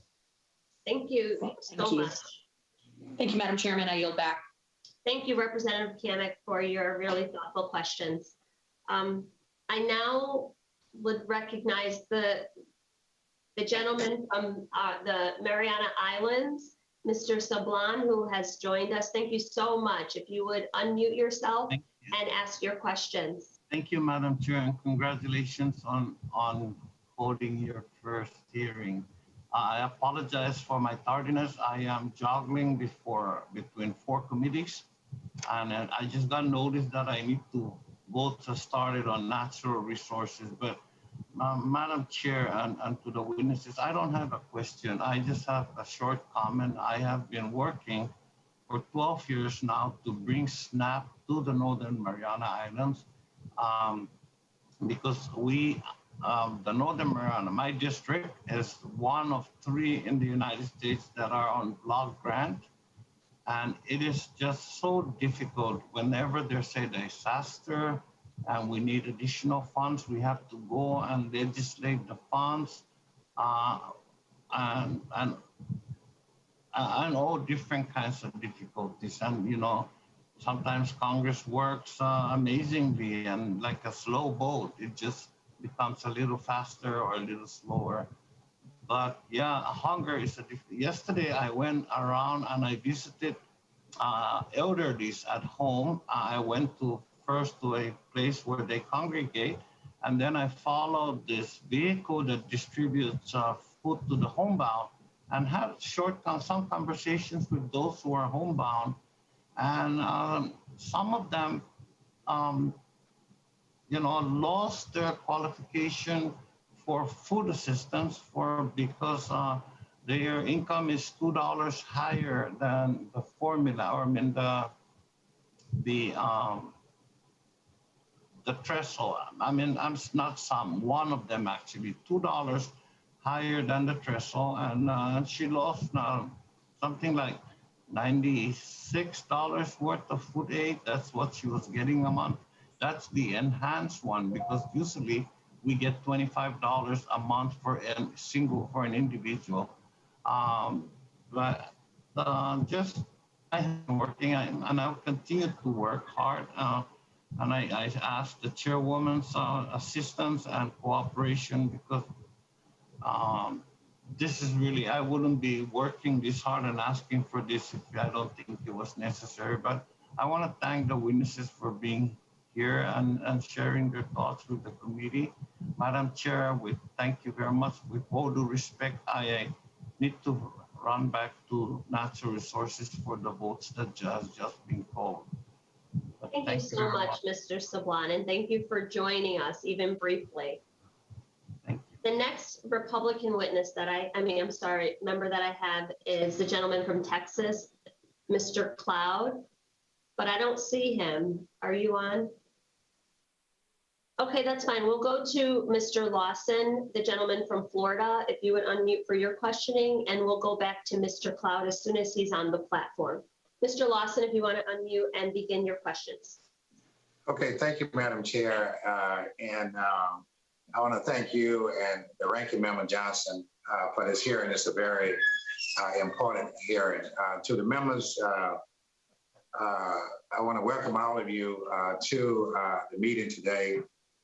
And I represent the 5th Congressional District, which stretches along in North Florida, along the border of Alabama, so to speak, at Georgia, and down to Jacksonville. About 200 miles or so in this district, and 2 major cities in between, and most of the other areas are rural and farming community. My district staff and I volunteer frequently to help with food banks and farm share. And I was doing this even when I was in the Florida legislature, and making sure that food banks and farm share stuff was funded when I chaired the Agriculture Committee in the House and in the Senate. What I'm really getting at is that, and this question probably will go to Ms. Davis and Mr. Wilson. Can you both speak how TFAB programs play a role in making sure that our families have nutritionist food to eat when SNAP just wasn't enough to help them meet the entire month of meals during this pandemic? And I want to say this in conjunction is that, we have a lot of hurricanes. And one of the things that I had to petition the governor with is to allow SNAP recipients to get hot meals for their families when they have no place to cook, stuff of this nature. And that probably need to be a part of any legislation that we pass now. I just want to see how you all respond to that.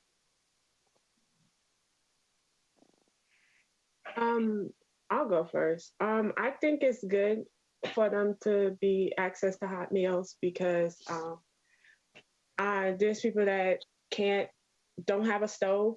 They can't, they're not very skilled at cooking or know much about it. So if they could get access to somebody else making it for them and still have that self-pride of still getting, actual meals and not have to always go to junk food. So I think that's a good idea. So I will follow up and state regarding hot meals when it comes to natural disasters and hurricanes. When the hurricanes do come around, we don't have electricity, we don't have gas.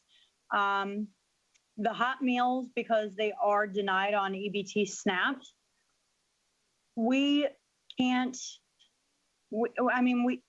have some supermarkets that do provide cold meals that you can heat in a microwave. However, it's really a heartbreaking experience to explain to your kids, yes, I have a box of chicken from Publix, but we can't eat it hot because there's nothing to heat it up with. The kids should not feel the pressure of that. So hot meals being denied on EBT SNAP, I think is not the best idea, but I understand why the idea is there. However, what I don't understand is what the difference is between having a hot meal and a cold meal and taking it home and warming it up. Okay, the only difference is 15 minutes and hoping that you have a microwave to run that has power to it during a hurricane to warm it up for your children. Okay, one of the things that's very prevalent, and I was asked Mr. Waffen, why is it that there's so much bad publicity coming out with people, in your opinion, on SNAP benefits, simply due to the fact that people see them in grocery stores and so forth and get food, and they think it's to a disadvantage that they're getting each meal. They can't get alcohol and all the cigarette, all the other things that people think they get. How do you think that the news get out, and I know my time is about to run out, that people feel that way about it. I don't think there's enough knowledge about the SNAP program. I will tell you now that there's absolutely no availability to alcohol and tobacco, which you already know. But I just believe that people have a really skewed approach to EBT, SNAP, and government assistance, and they think that it is a free ride for all. So I think getting the word out or making people more knowledgeable about the fact that EBT SNAP is truly about just minimum assistance and essential food needs would be probably a better approach to the situation. Thank you. Thank you, Mr. Lawson. I still don't see the gentleman from Texas, Mr. Cloud, so I will move on to the next witness on the majority side. I now recognize the gentleman from Massachusetts, Mr. McGovern. If you will unmute and ask your questions, please. Okay, thank you very much, Madam Chair. I appreciate it. Let me just say that SNAP is perhaps the most important anti-hunger program that we have. And charity can't do it alone. And by the way, SNAP is not charity. The majority of people who are on SNAP are children, are senior citizens. Of those who are able to work, the majority work. They work, and they earn so little, they still qualify for the benefit. My criticism of SNAP has been that the benefit has been too small. I mean, on average, it's about $1.40 per person per meal. I mean, my Dunkin' Donuts coffee this morning cost me more than that. I mean, I'm grateful that in the American Rescue Package, we upped it by 15%. But talk to food banks, and they'll tell you that the people who are, are still coming to food banks midway through the month because their benefits have run out. So this is not charity. This is our moral obligation. We all ought to be committed to making sure that nobody in this country is food insecure or goes hungry. And quite frankly, during the pandemic, we saw the numbers go up to like 45 million people who are hungry. Before that, it was 35 million. I mean, as a member of Congress, I'm ashamed that so many people in this country don't know where the next meal is going to come from. And the people who are on the program defy stereotypes. And the people, and quite frankly, to struggle in this country and to be poor in this country is a lot of work. It's a full-time job. And I really appreciate the testimony of Ms. Wilson and Ms. Davis. I mean, and let me just ask you this. I mean, can you both talk about the importance of including people with lived experiences in our conversations about social safety net programs like SNAP? Because I've been on this committee for a long time, and as chairman of the Rules Committee, we're doing a series of hearings, hopefully leading to a White House conference on food, nutrition, health, and hunger. But we have lots of experts that come up and testify, but sometimes they miss things because they themselves haven't struggled. They haven't gone through what you have gone through. So can you talk to us about I will tell you to hear you say right now that you understand that we are not people that want to live on food assistance is extremely emotional. For someone to actually understand that we want to do better is extremely emotional. This is not something that we want permanently. Right. As parents, we want to provide for our children, but there are circumstances that come into play that sometimes we have to set aside that pride and do what it takes to make sure that our kids don't feel this. So to hear just one person understand that this isn't what we want, that we're not people who don't want to work, that we're not people who refuse to work, is such a breath of fresh air. I don't really have a whole lot to add to the conversation other than that, but just because I want to validate everything that you're saying. Everything that you're saying is absolutely correct. Absolutely correct. Ms. Davis? Yeah, I was just going to say, I'm glad you said that because I personally was brought up that if you go on government assistance, that you feel like a failure, like you messed up, that you have to go to the government for help. And for me, I had to put my pride to the side to say, I need help. And during COVID, I did not have food stamps and I really, really needed help. So when that PET card, when I found out that I can use that to just pay my meals and stuff, that helped me and relieve some stress that I did not have to worry about what my son was going to eat during this pandemic. Even though it stopped in November, it still helped me. And I knew when it was going to stop. And then I did the food pantry. And the pantry picked up where they left off. So when people say that, it's no, because I don't believe on staying on government. I go when I need help, and I know other people that go for help because they need it, not to just be home and do nothing.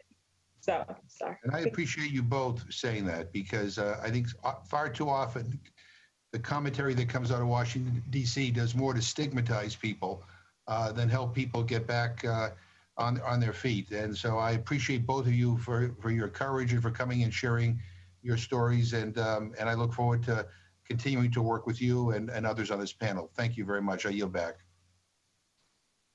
Thank you so much, Mr. McGovern. And he has been a champion on this issue. For anyone who has not already seen it, you should check out the op-ed that him and I co-authored that was released today on this very issue.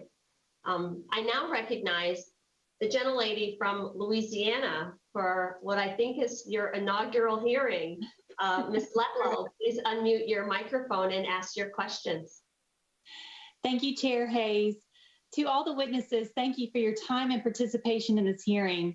I join my colleagues in extending my appreciation to Ms. Davis and Ms. Wilson for providing your testimony and sharing your stories before the subcommittee. As the title of this hearing indicates, we are starting to see the country take strides in moving past the pandemic. And I think this is a timely conversation we're having here today. My question is for Dr. Whitford. While I'm one of the newest members of the House Committee on Agriculture, it's my understanding that the previous testimony before this committee has revealed that some organizations expect historically high levels of hunger well beyond this year. It is alarming to hear that even the Federal Reserve is lowering expectations for maize job growth because companies cannot find individuals able or willing to work. Do you think Congress is providing the right balance of assistance? And what can we do to encourage and help families return to work?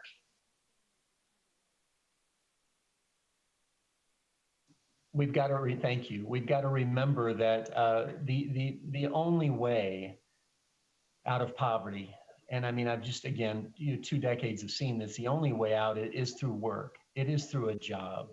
That's absolutely vital, not only to the dignity of the person. And I mean, we've even heard this just from Ms. Davis and Ms. Wilson. I mean, they recognize that as well. I think we all do. So we've got to be asking ourselves, are we doing anything that's getting in the way of that or not? There's been talk today about how SNAP is a relief program for emergency use. And that's exactly right. In fact, it reminded me of a book called When Helping Hurts. And in When Helping Hurts, they describe 3 different types of charity, really. There's relief, there's rehabilitation, and there's development. And so many people today are really in the rehabilitation and development side of that, which requires some sort of effort or work to move forward. Relief should be reserved for the emergency cases when there's no other option. There's nothing.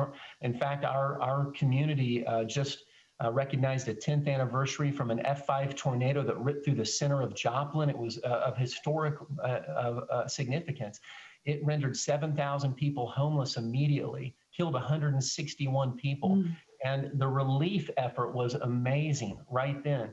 And in fact, by the time the federal government got involved, we had already organized our community together and we were moving forward. So that's relief. But most of the time, when we get to know people, they need rehabilitation or development, and it requires effort, it requires work. I think one thing that we could do, that what the government could do is just make sure that work requirements are a part of that picture, because we're going to be able to, in fact, in the state of Missouri, we saw 43,000 people who were unemployed and on SNAP benefits before work requirements went back into place in 2016. That number dropped by 85% afterward, and incomes from those folks went up 70%. So there, you know, again, a job is the way out of poverty. There's no way that we can provide enough aid to lift anybody out of poverty. It will require a job, and the government's got to make sure they're not stepping in the way of that for people who are not in need of relief, real relief, but rehabilitation and development. Thank you so much for your answer, Dr. Whitford. I yield back my remaining time. Thank you so much, Ms. Letlow.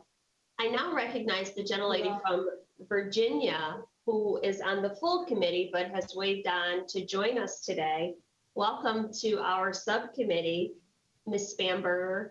If you can unmute and ask your questions, please. Thank you so much, Chair Hayes. I appreciate you allowing me to wave onto the subcommittee today, and I am grateful for you holding this hearing on the future of SNAP. I represent Virginia, Central Virginia's 7th District, and in Virginia, nearly 70% of SNAP recipients are families with children. And for these families, SNAP has been a vital source of support to put food on the table for their children before and during a global pandemic. Unfortunately, we have seen such a demand for food assistance that SNAP benefits have been challenged. They're not enough. And food banks across my district in Central Virginia have been working tirelessly to meet the need of hungry Virginians. I have heard from food banks, from state officials, and from members of our community about the immense relief that SNAP assistance can provide a family. And in addition to helping families and children in Central Virginia and across the country, SNAP is vital to our nation's economic recovery. As Dr. Bauer mentioned in her testimony, a $1 investment in SNAP benefits generates about $1.70 in economic activity during an economic downturn, like the one that we find ourselves in today. And that's why I was so appreciative of our work to ensure that the American Rescue Plan extended SNAP benefits through September, as well as the pandemic EBT program. But we all know that the rate of food insecurity is still higher now than it was before COVID-19. And I am grateful for each of you who are here today to speak with us. And I'm so grateful for the stories, the experience, and the expertise that you've brought to Congress. Dr. Bauer, I would like to begin with you. You mentioned the SNAP Employment and Training Program, also known as SNAP ENT, in your testimony package. And as you know, SNAP participants have exclusive access to training and support services to help them enter the workforce through the SNAP ENT program. I was wondering if you could shed a little light on how improving the SNAP ENT program could potentially help SNAP participants find regular employment. Certainly. So I think that there's a lot we can do to synchronize and cohere across the workforce development programs that are supported by the federal government, whether it's through SNAP ENT, through programs that are run through the Department of Labor, through WIOA, and certainly through the TANF program. There's a variety of ways to support work through the SNAP program, as I've already said, through the earnings disregard, and especially through increasing the EITC and making that more generous, more permanently for childless workers, because that is really where we're seeing declines in labor force participation over the long term. In terms of ENT, certainly reforms and investments are needed to bulk up the program, especially should work requirements be reinstated at some point in the future when the economy allows it. Even though I don't think that there's evidence supporting its continuation, it is certainly helpful to able-bodied adults without dependents to have that ENT slot to help them maintain access to the program, should there still be local area circumstances that limit the number of jobs available. Thank you very much. Just one more follow-up. In your testimony, you mentioned several options for strengthening SNAP as an automatic stabilizer. Could you explain how automatically increasing benefit levels could help ensure that people receive the help they need during a recession while having the impact, presumably, of stabilizing our economy? Absolutely. So it certainly relates to the point that you made that $1 of SNAP is a very special federal dollar because it generates so much activity and because it's well targeted, it's spent so quickly. And so, when we know the economy is in a recession, which we don't always know as quickly as we knew was going to happen at the start of the pandemic, increasing SNAP benefit levels and reducing barriers to entry to the program will catch people as they fall and help slingshot not only the economy into a self-sustaining recovery, but also help our most vulnerable families when the macroeconomy is contracting. Thank you. Dr. Boynton-Jarrett, from your experience, could you comment on the impact that multiple federal nutrition programs have on a family, WIC, SNAP, the school lunch program? How do these programs work together to serve a family in need of support? Excellent question, and thank you. Children receive 2/3 of their nutritional daily value actually from the meals they receive at school or in early care and education. So it's really like the school meal program as well as the summer meal program, and those extensions are vitally important for continuity of nutritional meals for children. So those are very complementary to the SNAP program. Moreover, the WIC program, Women, Infants, and Children, provides healthy nutrition for women who are expecting or who are pregnant. This is critical as well because healthy nutrition during pregnancy actually sets the foundation for a healthy start in life. So we actually know that adversities that pregnant women face have a longstanding impact on the health and development of children as well. And so studies have actually shown that SNAP benefits and WIC benefits for women who are expecting are associated with reduced risk for metabolic conditions such as diabetes and chronic metabolic conditions in children. So we know that the earlier we can provide consistency and access to consistent, healthy nutritional foods, the better it is for healthy development, growth, and learning for children. Dr. Boynton-Jarrett, thank you so much for making that very clear acknowledgement that the support to pregnant women is so vitally important to healthy babies and supporting babies and young children as they ultimately grow older into community members. And Madam Chair, thank you for indulging a couple moments over, and I yield back. Thank you, and thank you so much for joining us today. We were happy to have you. I think that concludes all of our member questioning. Are there any other members who have not been heard? Okay, so before we adjourn, I invite the ranking member to share any closing comments he may have. Thank you very much. I really appreciated the thoughtful conversation. I really appreciated the panelists today, especially those who have their personal stories to share. And I thought it was just very well done. We have to remember the SNAP program is a supplementary program, and it's serving well. And so I wanted to make that point. I also realized in the last farm bill that we passed out of the House, we did have some provisions that helped with the cliff effect, but was taken out during reconciliation. I just think we see today from the testimony that we have that there is a need for having an eye on this and to look at how we can mitigate this cliff effect. I think we heard repeatedly where this has had some impact. So I think we have a task in front of us, and I think there's some bipartisan support to do so. And finally, just want to say we do need to have an eye for coming out of the pandemic. I know we're not quite there yet, but we're on the tail side of this. We still see increases in poverty, but it's gone down significantly since its peak. We have more work to do. But we do have to have an eye on the fact that 43% of our employers are looking to hire, and they're having a hard time with this. It is a fact that we have to deal with, and we have to ensure that government, not just in the SNAP program, but in all the other areas that's been involved with over the last 6 months, is not competing against those jobs. Because in the end, getting people back to work is our goal. So with that, Madam Chair, I appreciate your time, and I appreciate you organizing this today, and I yield back. Thank you so much, Representative Bacon.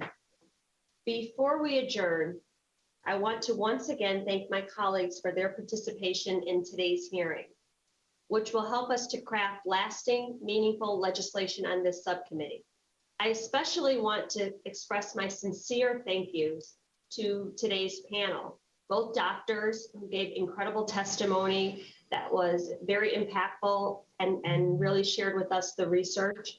To Mr. Whitfield, your perspective and the information that you provided. I promise you we'll get you those questions that you were not able to answer. And to both Ms. Wilson and Ms. Davis, as the chairwoman of this subcommittee, it was very important to me that you tell your own stories, that we found people who could come to share your experiences and your perspective, and in essence, rebut the faulty premise that people who can work choose not to. You really have shed a tremendous light on this issue and really helped us to redefine the faces of the people that we are helping. I especially want to express my sincere thank you to this panel. Your time and knowledge are extremely valuable, and we appreciate the generosity that you've shown today. One thing is clear from the testimony today: SNAP has absolutely been an essential support throughout this pandemic and will continue to be crucial for economic recovery as we climb our way out of it. The work Congress has done to bolster the program and to support related nutrition programs has provided a vital safety net for people who are working hard so that they can support themselves and their family through this extremely difficult time. We heard from Representative Lawson about the student food insecurity, and him and I just introduced a bill to address that, HR 3100, which I look forward to bringing, elevating to this committee as well. Ms. Wilson started with something very important: pictures of her children. I remind you that many of the people that we are talking about who participate in this program are children. I was a classroom teacher for 15 years before I came to Congress. And the image of children with their heads on the desk who could not learn because they didn't have the energy, because they haven't eaten, is something that I wouldn't wish on anyone, and is something that you will not forget. Those images, those children are the ones who drive my work here today. We are still in a hunger crisis, and our communities still need our help. And we have a unique opportunity to take action. We've heard some.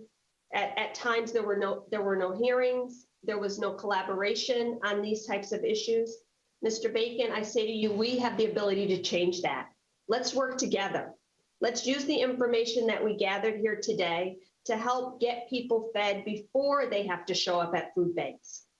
Research has shown that for every one person who is fed by a charitable organization, 9 families are fed by SNAP. That is important information for us to know. Let's feed people before they have to stand in line and have the stress of food insecurity. Thank you again to my colleagues and to the witnesses today for participating in this very important hearing. I just have some housekeeping things that I have to read. Under the rules of the committee, the record of today's hearing will remain open for 10 calendar days to receive additional material and supplementary written responses from the witnesses to any questions posed by a member. This hearing of the Subcommittee on Nutrition, Oversight, and Department Operations is adjourned.